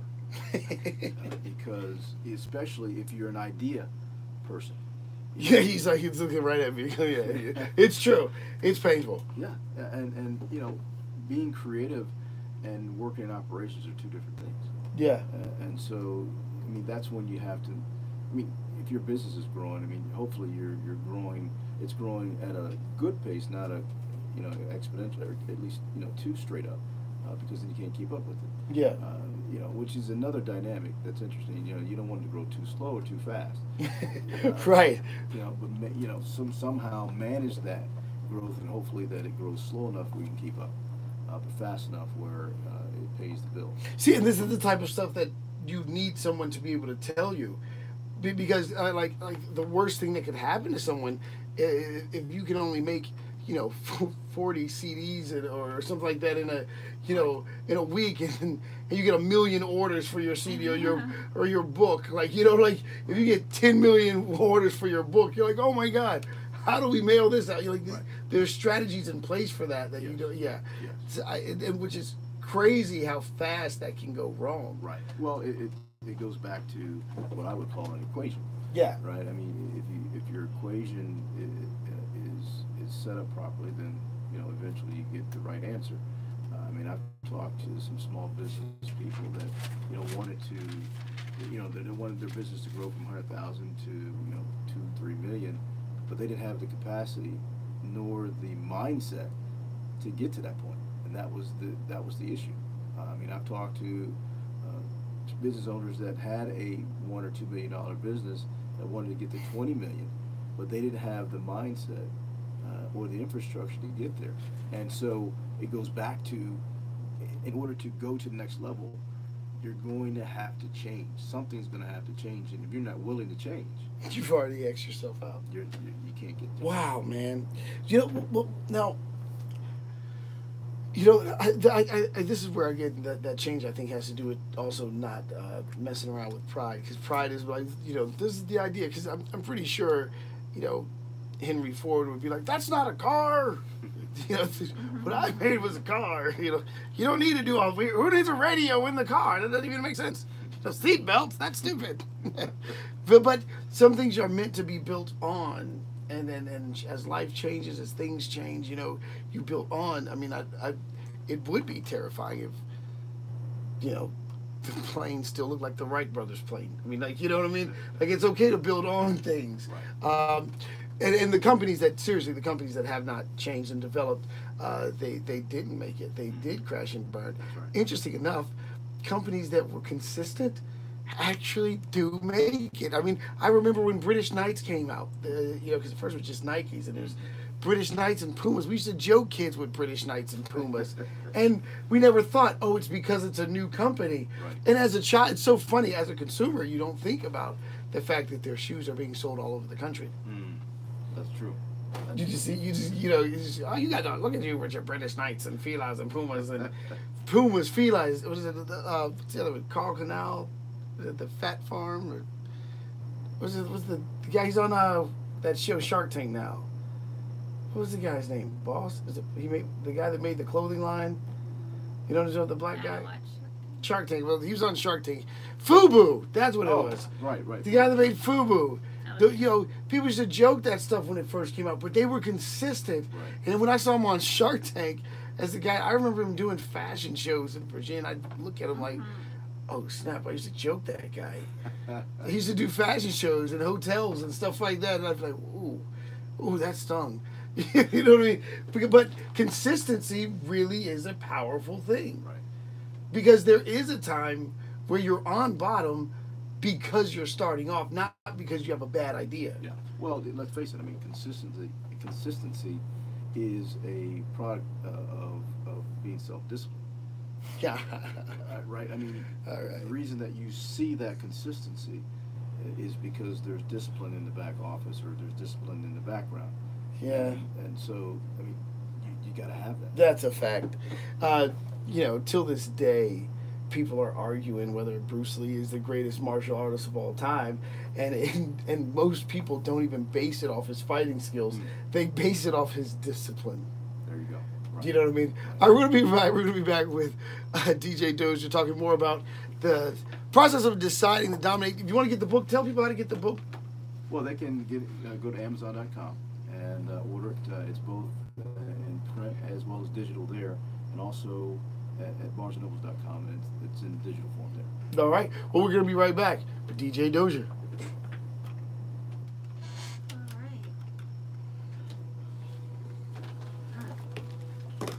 Oh man, this is too much fun. No, but the reason why is because these are all the things that I work so hard to try to get people to see. Like, okay, so I already knew, this is the God honest truth, when I got put out of the Army, I had an accident, I had a bad accident. I had no idea what I'm going to do, right? And I am, this morning, I'm already thinking like, okay, how am I going to fix this mess? How am I going to fix this mess? And I know that I'm creative. To be totally honest with you, I had a college professor who put so much pressure on me. He said, Duke, you're one of those guys that are just going to be great. It's just what you do. And I'm like, he believes in me in a way that I don't believe in myself. Mm-hmm. Mm-hmm. You see what I'm saying? Mm-hmm. And it scared the mess out of me because that was my healthy excuse was, a secret low self-esteem, to hide behind being popular and loud and crazy. That's what I used my comedy for. I even thought about maybe going into comedy because that's what most insecure people do. who are creative and insecure, we go into comedy and joke ourselves. Then it makes sense and people laugh and we make a lot of money. Right. I thought about that and I tried my best to come up with this plan. Like, I don't know what to do. Then I become a dad. I get married. I got married and then became a dad. And it was like, oh God. And when I got the idea for Coming Soon Jesus, right? When I got the idea for Coming Soon Jesus, and it was almost like if I just focus on this, then I know for a fact I can make it, because it was so wonderful how God gave it to me. You know what I mean? And so it's like if I can just focus on this one thing here, then I know I can make it. Right. Which ended up being the case. It really ended up being the case. I was able to focus on it, and it opened doors for me. Started with 24 shirts. Then we ended up with over 200,000. Wow. 200,000 out. Well, the thing is, I did it all by myself. Here's the thing. 10,000 shirts in 20 years is not good. Because I did it by myself. Right. It's impressive when you look at it by, like, oh yeah, he's by himself, he's walking around selling shirts out of his car, knocking on doors. Experience by experience. I was so committed to the grassroots ministry idea of it. Right. I wasn't thinking, how do I get it in stores? How do I get it here? How do I get it? Wasn't thinking about that. Right. It's already been proven that people love it when they see it, that they want to get involved and they support it. So when I get with Crystal, we just, you know what I mean? Then we end up in the mall and the doors end up opening and now we are able to. I've been talking about going in the mall for 6 years. And it's absolutely amazing how everything that's in the book that we're talking about was something that I had to go through to get to it. You know what I mean? It's a lesson that I had to learn. Right. And I think that it's so good because since I've gotten this far into it, I've always wanted to be what nobody was for me. You see what I'm saying? Gotcha. That's what my vision for Coming Soon Jesus really has become, is to be with Very interesting. yeah. Fill the gap. Well, because I know what that feels like, to feel like, man, if someone would just show me the way, I would do it. You know what I mean? And people don't realize that when we're trying to be successful, there's nothing wrong with looking back and bringing somebody forward with you. Right. You know what I mean? That's part of it. That's part of it. And that's something that I've been really wanting to help people do, is birth their visions. And I realized what I was offering people was passion, not strategy. You brought strategy to the table. Interesting. Right. You know what I mean? Right. Because I even look at how you got the chapters written down, and what's funny is it's kind of like, it does have a football playbook feel to it. You mean with the dominant factors at the end? Yeah, that's what I'm talking about. Like, you have that. Right. Yeah, that's a good point. I didn't think about it that way. Oh yeah, it has a playbook. Yeah. It has a playbook, feel to it. Yeah. Interesting. It's in you. It's really in you. It's like, okay, it's still in there. Right. Because it really does have that feel to it.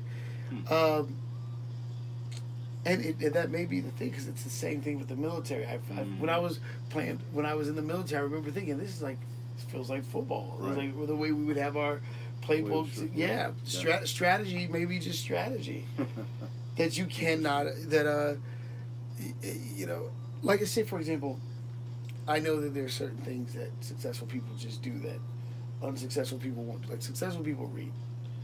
Without a doubt, that you got to read. I mean, like, you know, Or at least you have to get knowledge. Yeah, you have to get knowledge. You're right, and it's what they successful people care so much about their time. Mm-hmm. They actually care more about their time than they do their money. Yeah, you're right. It's amazing. You're right. You know what I mean? And Work together. yeah, I tell you. Well, I know a very successful. Matter of fact, he has a insurance company right down the street, nationwide. Clay Robertson. He would always say, the first thing out of his mouth when we sit down to meet is, "I got 10 minutes. I got 20 minutes. At 5 o'clock, I've got to do this." He would always set the perimeter of the meeting, and he was true to it. So. In the Water. yeah, oh yeah, that would be great. Thank you. I mean, there's no doubt that I believe that time management is the key to everything. I mean, it really is. Yeah. Because we only have a certain amount of time in the day, there's a certain amount of minutes. The more minutes we spend doing the things that are the principles that are productive, we're going to have a productive day. Yeah, and we have to get there. I mean, it's not an option. Yeah. So the question is, how many minutes do we waste? Right. That we don't have to. That we don't have to. Yeah. That's a tricky thing. That's a tricky thing. And we all do it. We have to assess and reassess how we're spending our minutes. Yeah. Because someone says, I worked hard today. Okay, what did you do? Well, I did, these 10 things. Thank you. Yeah, but if 8 of the 10 are truly unproductive, Yeah. then what have you done? Right. So you had a 20% work. I think we got 10 seconds. It would be in 10 seconds.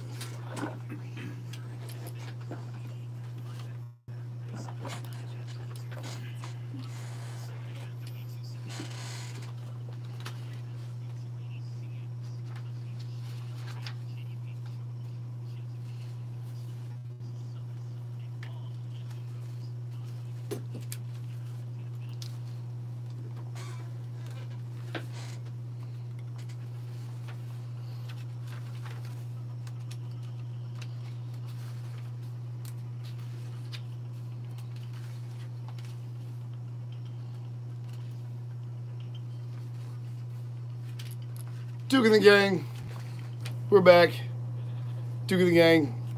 God, I miss Knight Rider. I heard they're coming out with a new one. I'm excited about that. Hey, man, do you know some of the most amazing, fascinating stories are people who, come from acting, want to be actors and actresses and things like that. Amazing stories because they have to really... They are their business. They are the brand. So they have to kind of even down to losing weight and gaining weight. Like, right. If it's a role where you're Sylvester Stallone, actually, but we want you to play a fat guy. You know what I mean? He has to gain the weight, lose the weight. So it's like unbelievable discipline. And they talk about Denzel Washington in Malcolm X, when he played Malcolm X, how there was a scene that they were yelling cut over and over again, but he was so into the scene he couldn't stop. He was really trying to get this point across, and it's like, yeah, you really studied your lines and you got into it, but we said cut 5 minutes ago. But I think about becoming one with your vision. When your vision is no longer a possibility, but now it's part of you. And I think about, how so you might enjoy writing the book, but you may not enjoy touring. You may not enjoy getting on the bus and, taking the plane and then having to drive to this festival and that festival, this book signing and that book signing. And, you know what I mean? Like, that's the grueling part. Because ultimately, we want to put the vision out there, sit back, eat some Cheerios and cuddle with our kids. You know what I mean? Like, that would be nice. Right. You know what I mean? Just to be able to write the book, put it out there, but there's once the vision is out there, there's that ugly part. Yes. That the ugly part, I would love to say that completing the vision is the victory. You know what I mean? Writing the book, making the album, building the business. When I got the shirts in the Greenbrier Mall, I was like, finally, land, we've made it. And then like find out it's like mosquitoes and we're on an island where there's like dinosaurs and right. We're on the land of the lost. This right. is, what do you say about that when you find that there's a whole nother workload after the vision? Well, again, there has to be that understanding of truth going into the situation. Yes. Right? I mean, let's face it, there is no plan that moves into implementation that's going to be one and the same. It's just not. It's so true. So implementation, I heard a military gentleman put it this way. He said, "Look, we can do all all the strategy discussions in the world, and we have to plan. It has to happen. But the first contact with the enemy, the plan goes out the window." Right? Right. And that's what implementation is. So we go from strategy to implementation. We have to realize that we have to go back to planning and strategy again. I like that. And continue to revolve around that process. Yeah, I get it. That's funny though, because there's so many things that you don't see. That there's so many things that you don't consider. One of the things that I was not prepared for is that we would meet so many different types of Christians, right? I thought it would just be people who love Jesus, right? They come to the mall and they're like, "Oh man, Jesus is in the mall," and I thought it was going to be this flood of Christians just coming out of the rafters, and I just saw everyone just, yeah, Jesus is in the mall. Jesus just, and then we were just waiting and like cricket, like, but I mean, and then you watch Foot Locker and Journeys and all these other places, they're getting be like, where's the church? Where are the Christians? And then it dawns on me, oh yeah, we got to go out. We got to let the church know we're here. We got to, and then like I said, there's different types of Christians. One of my favorite things just happened this past week. This one guy, he's a fire and brimstone kind of preacher. He's hell, turn or burn. He's one of these guys. Well, he met one of my grace guys, and they started describing the type of Christians that bother them, which was each other. Wow.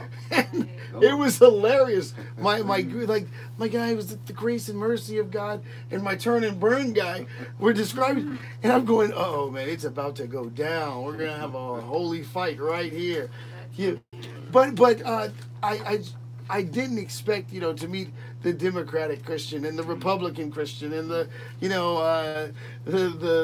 Black Lives Matter Christian and the All Lives Matter Christian, but they're all at the key. I said sometimes you can feel pressure and I'll just walk away. But it's amazing. Yeah, the worst part is how they talk about each other. That's kind of sad. Like it's like yeah, we're all supposed to be together like one army under God, and sometimes it saddens me how Christians talk about each other. Yeah. Like, Well, it really does. Well, but this is the reason why I'm bringing this up is because of the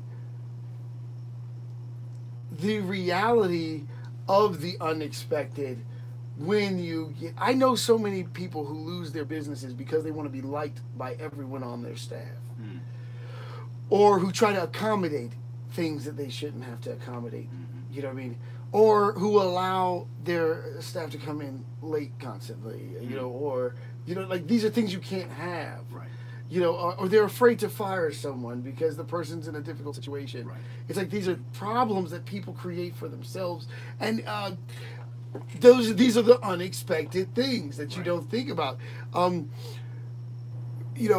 Even down to how you handle your personal life as a leader. That you can, if you're the leader of a Fortune 500 company and you're having relationship issues, you can't let it affect the business. That is some discipline, man. Right. But it's all part of dominating. Yes. Well, let's face it. I mean, again, I go back to the idea that there is an equation that we have to work with in different situations. And, anytime you have certain principles that you need to put in place for that situation, the further the actual principle, the closer you get to the chaos and the issues and the problems, whether you're a Christian or not, because God instituted certain principles in the earth, Christian or not, if they practice those principles, then there's a result that comes out on the other end. And again, the further you get away from that equation or the principles within that equation, the further you get away from a successful journey, and again, it creates chaos and anything else that's disruptive. Let me ask you this. If I were to say to you, because I feel like there's a lazy person out there who really is a good person, but they're just lazy. And they're doomed. Man, you just answered. You actually answered the question. Because I was saying, what the question that the lazy man is really asking, I'm talking about the guy with a good heart, not the jerk that's also lazy. The guy with the good heart that's just lazy, the question that they're asking, and I think it's coming from an honest place. Things have been so hard for me already. I'm just tired. At what point do things get easy for me? Can you answer that? Well, number one, the Bible talks about laziness and where it sends you. Right. So whether you're a good person or not, the principle of laziness, it doesn't matter. You're doomed. That's how I said you answered the question. I was like, "Oh, this is gonna sting." Yeah. And of course, the Lord doesn't want us to become weary either, because if we're leaning on Him, or when we're leaning on Him, we become strong. Yeah. Because all of us have weaknesses. All of us have areas where we're not going to be, at 100% or even 90 or 80%, and we have to lean somewhere else on, and certainly on the Lord's wisdom. So, we were built to lean on Him, and so the more we do that, the closer we get to that bullseye. Yeah. In my opinion. When you see the work ethic of just some of these great minds, even Zuckerberg with Facebook and things like that. I don't know. It's crazy because we're the last generation in this room, folks. This is the last generation of payphones. You remember payphones? You had to wait for the guy to break up with his girlfriend. He's fighting with his girlfriend. You got to stand in line. All that stuff. Payphones were a crazy thing, man. You see some crazy stuff at the payphone. But these great minds created the cell phone, and it's just the innovation. America has always embraced innovating minds and innovation, and since the steam engine, the Wright brothers, the wonderful things, the car, the plane, hip hop, Elvis, you know what I mean? We really embrace great minds, but there is if you wanted to call it a genetic code in all of them, perseverance is a huge part, of their success. Right. When I say perseverance, what goes through your mind? Well, the first thing that goes to my mind, not what, it's who, it's Thomas Edison. And because, and it's in the book, one of his comments that, at least from my understanding, when reporters or individuals were asking him, how does it feel to fail? Or how does it feel to fail so many times?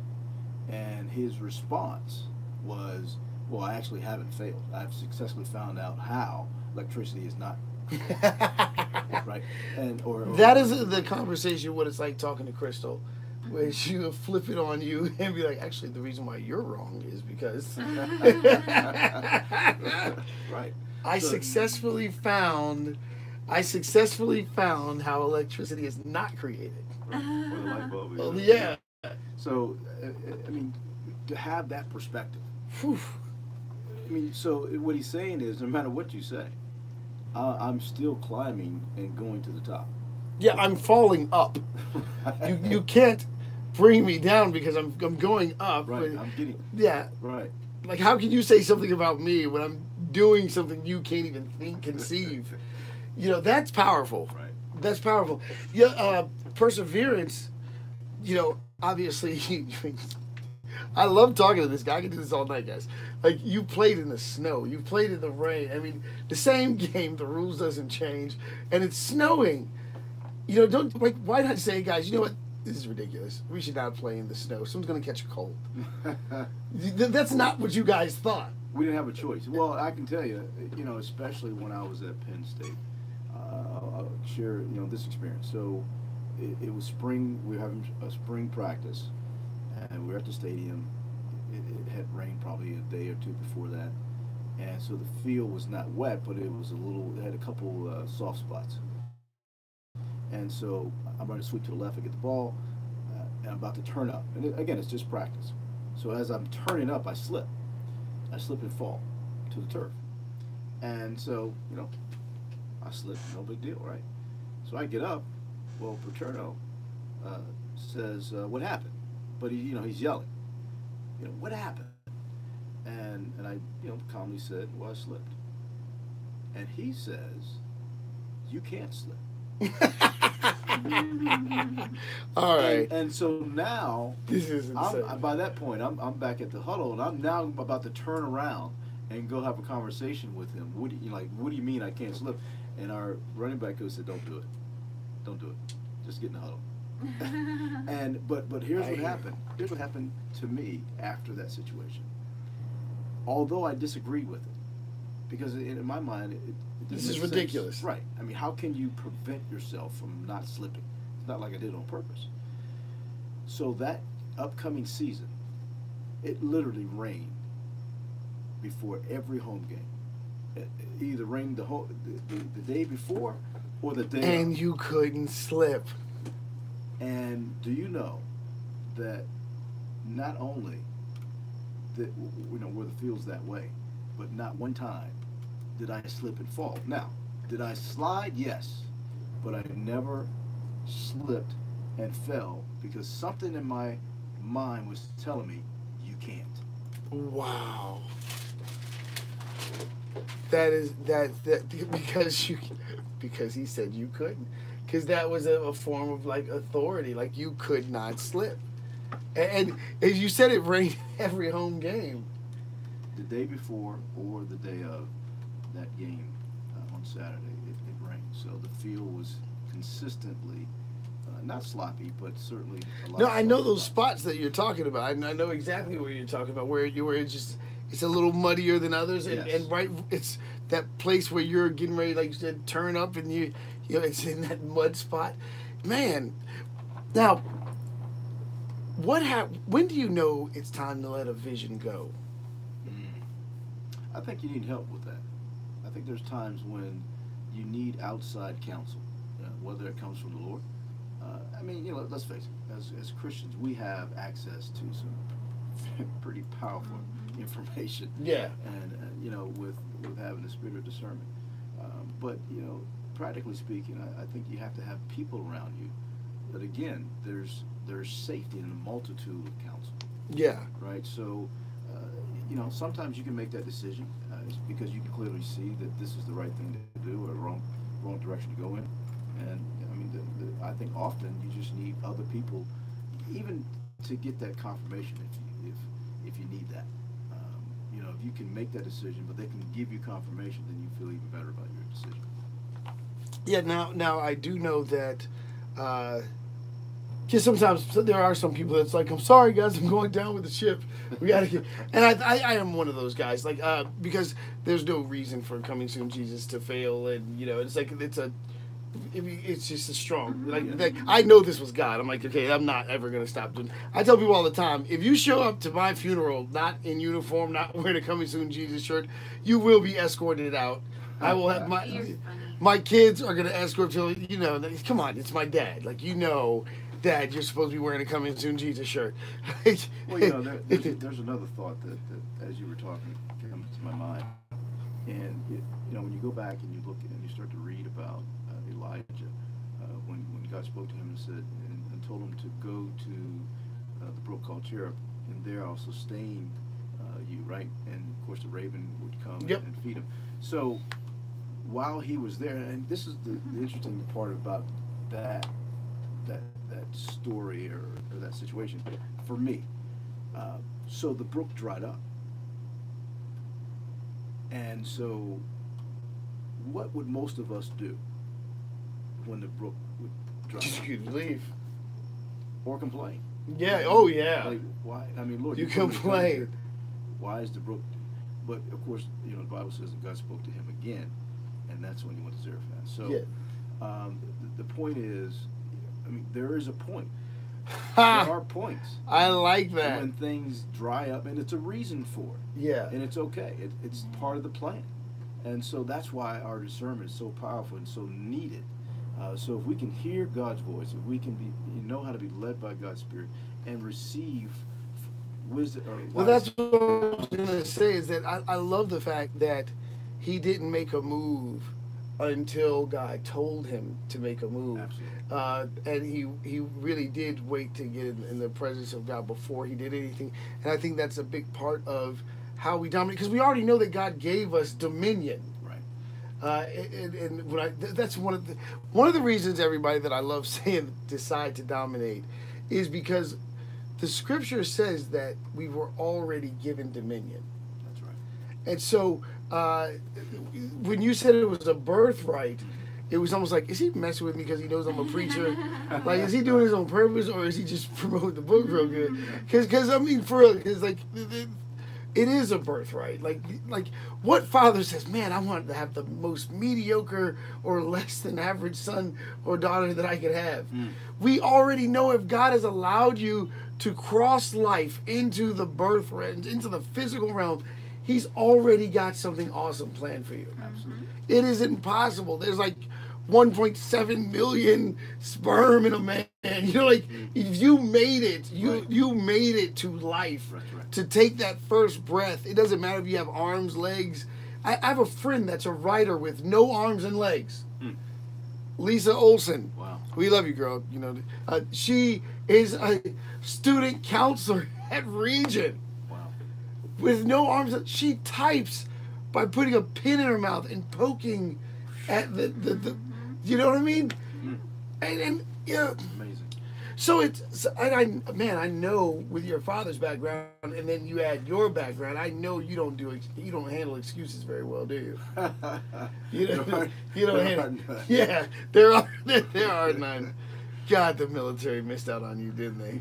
Oh man, Uncle Sam, I know you are upset about this one getting away. The NFL got him now. The NFL got him. Now, you talked about preparation. You talked about perseverance.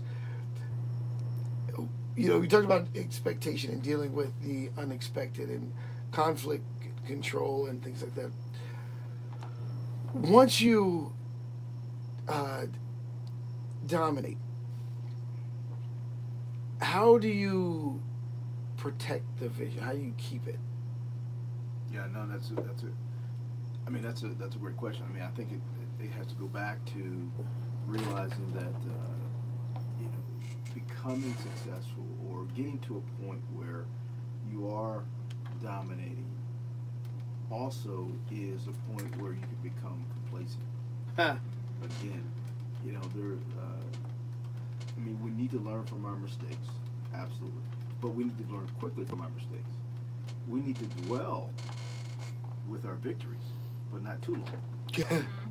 Otherwise, we make the next mistake. Then you make the next mistake. Right. And that's one of the things that I've seen a lot of people do is just, the people love me. No, these are consumers you're talking about. They you know what I mean? They will turn on the same way when Blockbuster took away the rewind charges. Yes. Or the no late fee. Man, they ain't getting that movie back. Go and keep charging the card. Right. You know, That's right. Yeah, you just make bad decisions after that. And I think this is where you also have to, if you're going to dominate, you also have to appreciate the young minds under. And I think this is where that leadership comes in, where you have to bring someone up. Right. Bingo. I mean, and that's a huge point, because Yeah. Our success is not for us. Yes. I mean, yeah, I'm not saying that we should enjoy it, but ultimately it's to help someone else, and there's always someone else to help. And folks, that cannot be faked. That can't be faked. That's right. It just can't be. I mean, That's right. because how can you be connected if your reputation is that you're the only one that makes it?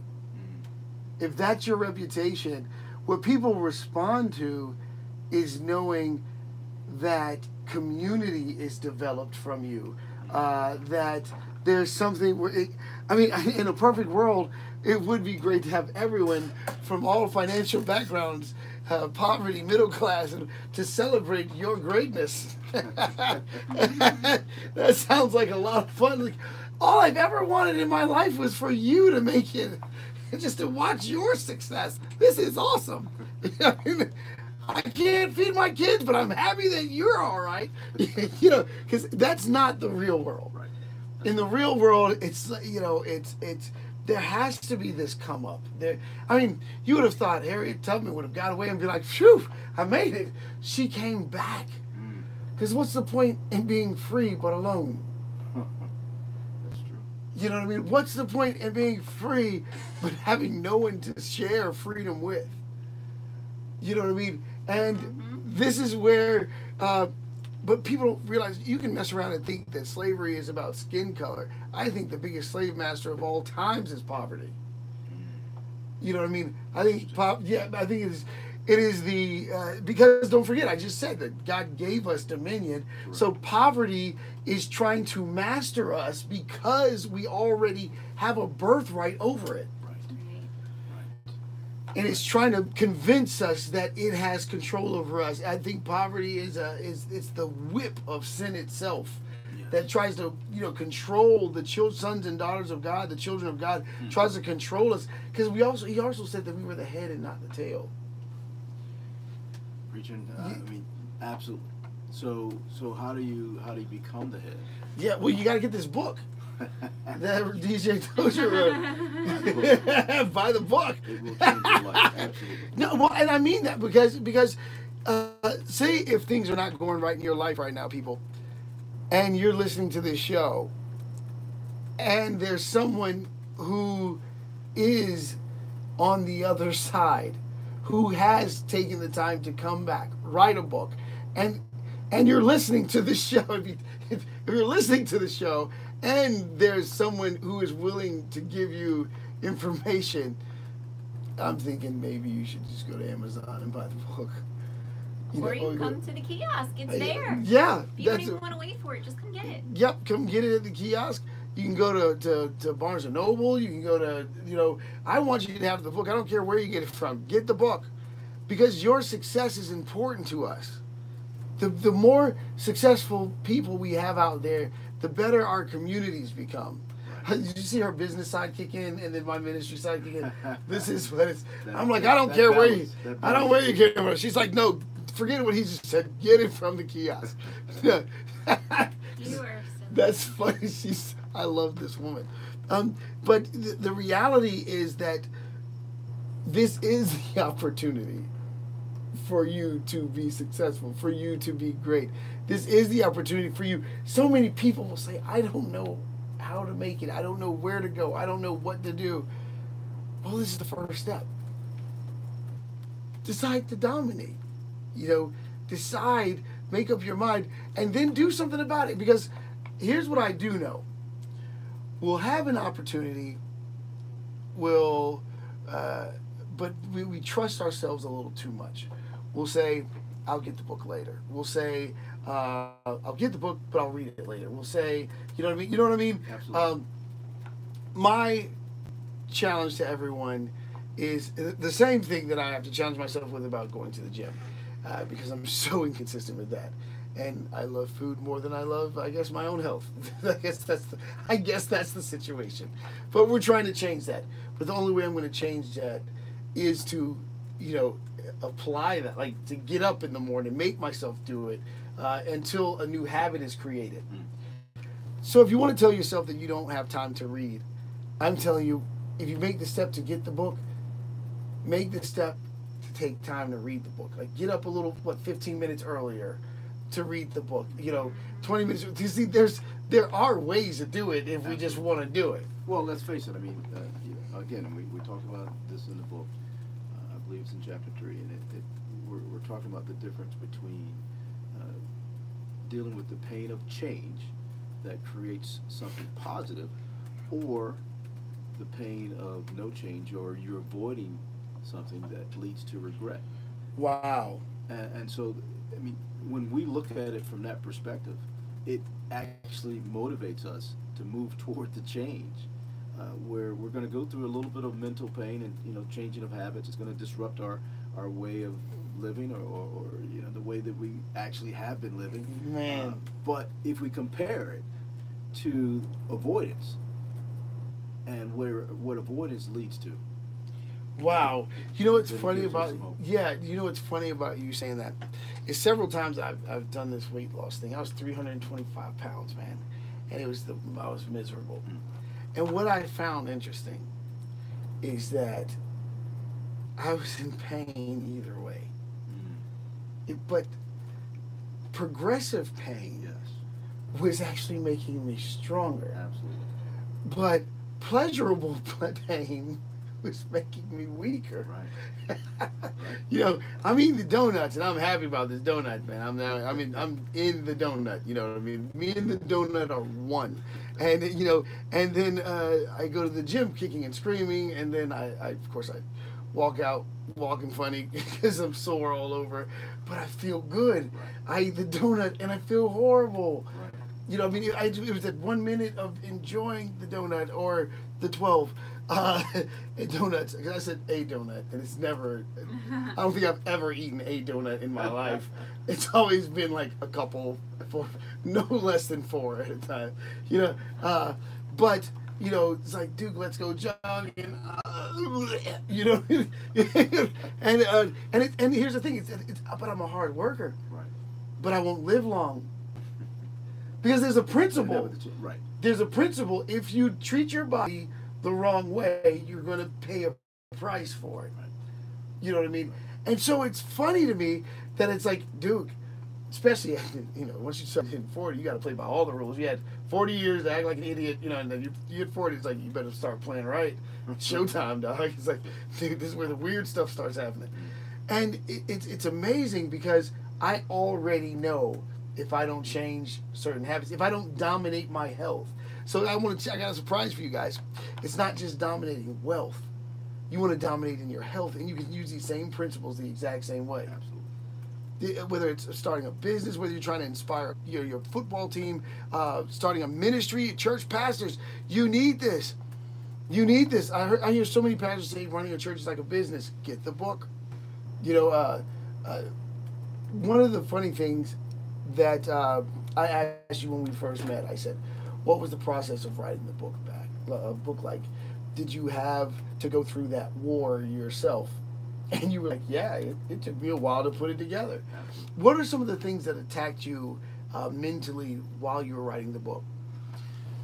Well, number one, again, back to dealing with self and self-doubt. I mean, I remember the first time when I went back to school as an adult, or as an older adult.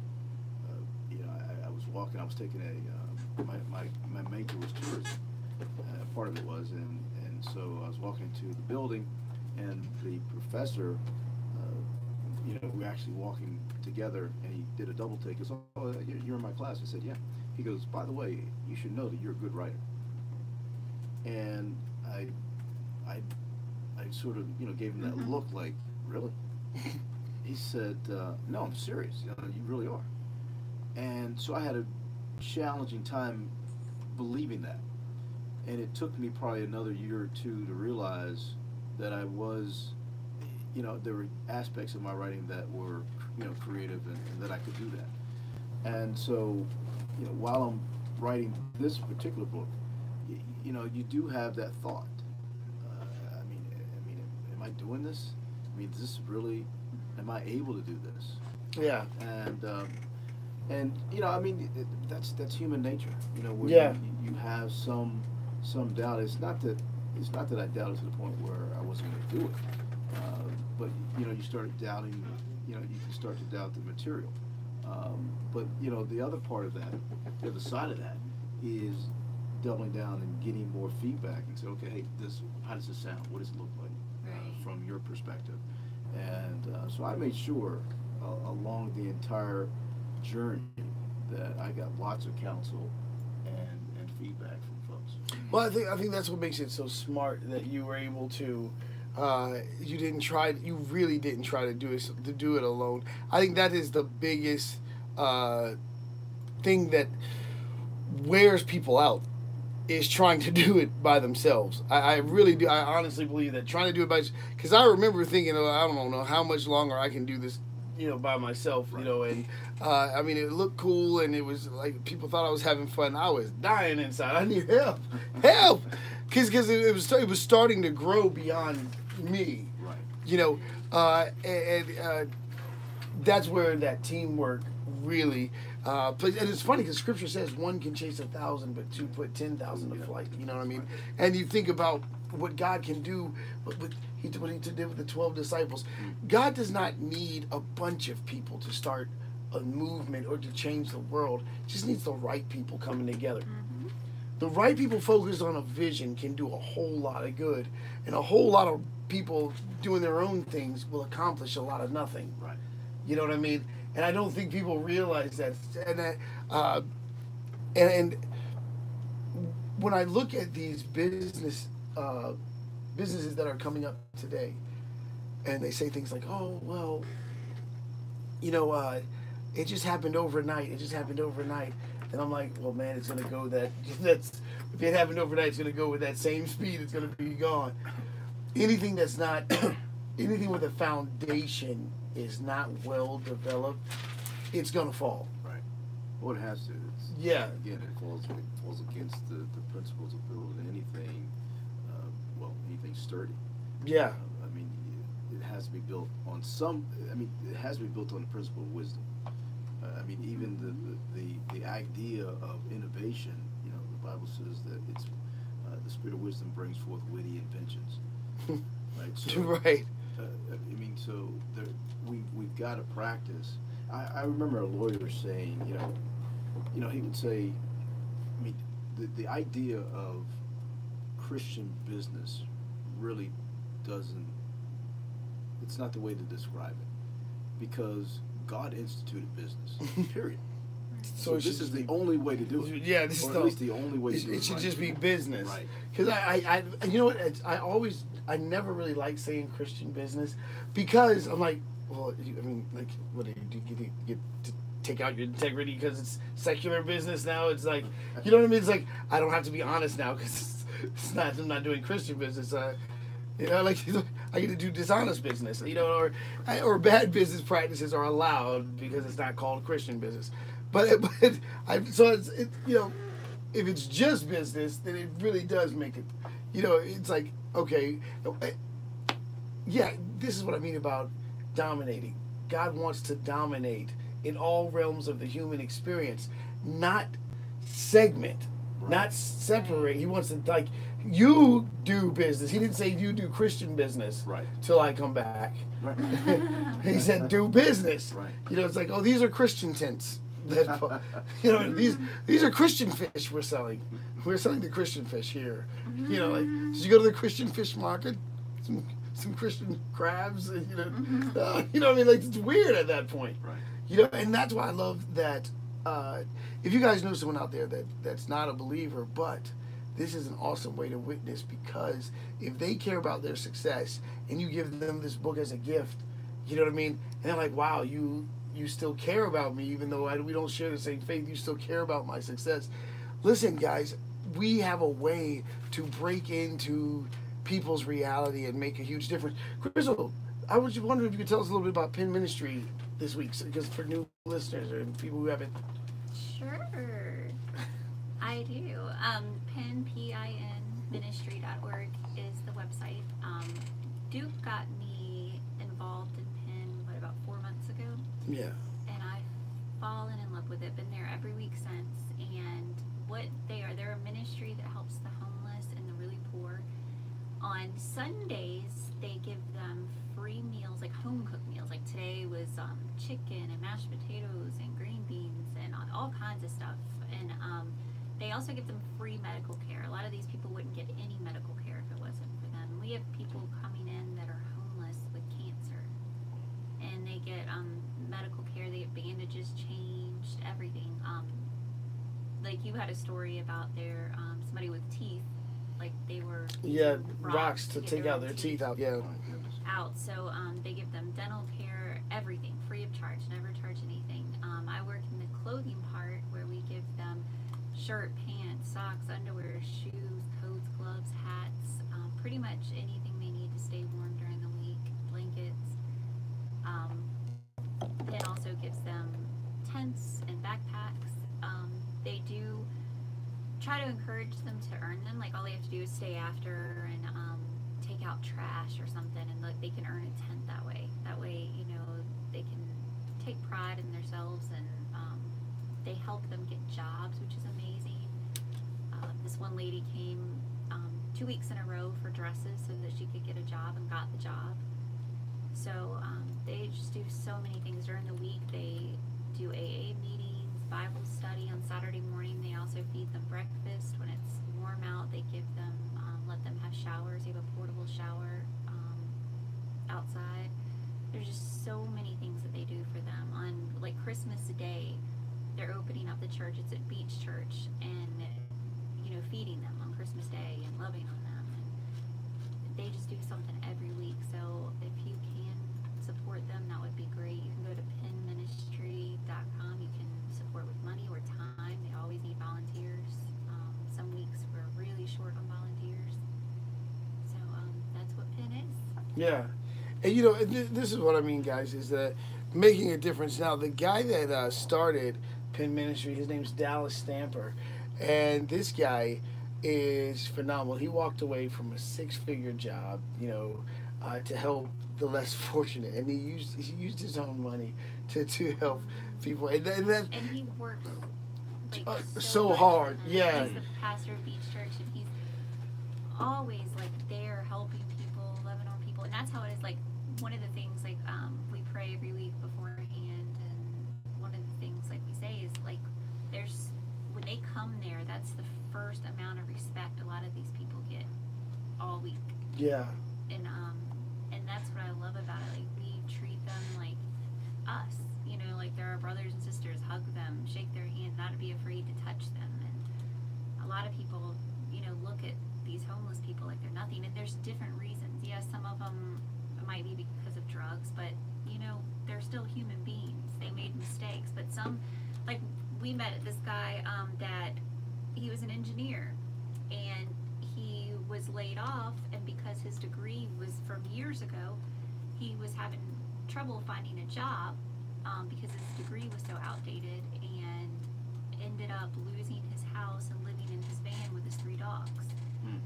And this was a college-educated man that was just, you know, fell on hard times, and that's how a lot of those people are. There's pregnant women that come in there that, you know, fleeing from domestic abuse. There is, you know, some women's shelters that we have here now that are great, but for that, but there's just so many things that people have went through, you know, losing their house. A lot of America is only 1 or 2 paychecks away from losing their house or losing something, their car. So I don't know. They're just wonderful people. These people sleep outside mostly, and they come in and they just feel so blessed. They're constantly thanking us for just being there and for helping them. They love telling us stories, and some of them, the worst part is some of them are veterans, and they're disabled. We have people coming in there that are disabled that are on walkers or can barely walk and stand, but when they leave, they're going to go sleep outside on a bench, and it's horrible. Yeah. I don't think any veteran should be homeless. Well, you know, and this is why I believe personally that we do need This is not a segue, by the way. But I do believe the more independent business owners that we have that are successful and strong and healthy, the more community service that we can create. Because I look at, I call it the stupid stuff. I look at how the stupid stuff is empowered. You know, the fashion industry, restaurant businesses, they'll empower a movie to come out, and we'll run to that movie and spend millions of dollars. But imagine if independent mom and pop shops, independent business owners grabbed hold of the right principles, and we've created healthy communities because people had healthy businesses. Right. And then we're able to make sure that people are sustained and taken care of, the less fortunate and things like that. Even empowering our churches.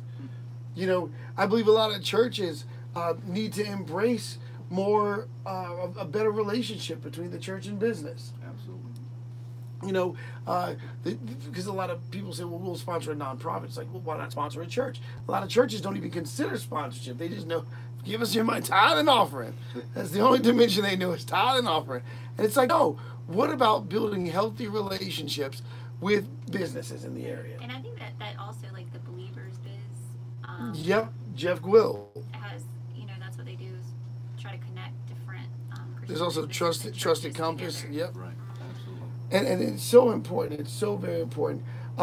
We're in a place right now where, you know, I want to see community developed, and that's going to come from empowering our innovators and entrepreneurs.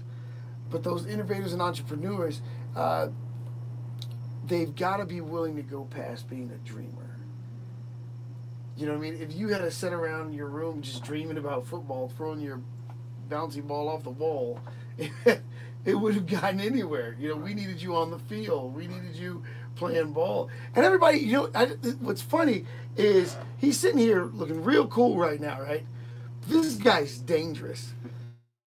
You know what I mean? Like, it's so cool that you can be this cool and this dangerous at the same time. Like, to do what you, because I know what era you were playing football in, man. I'm telling you guys, they just made it illegal to use, like, battle axes back.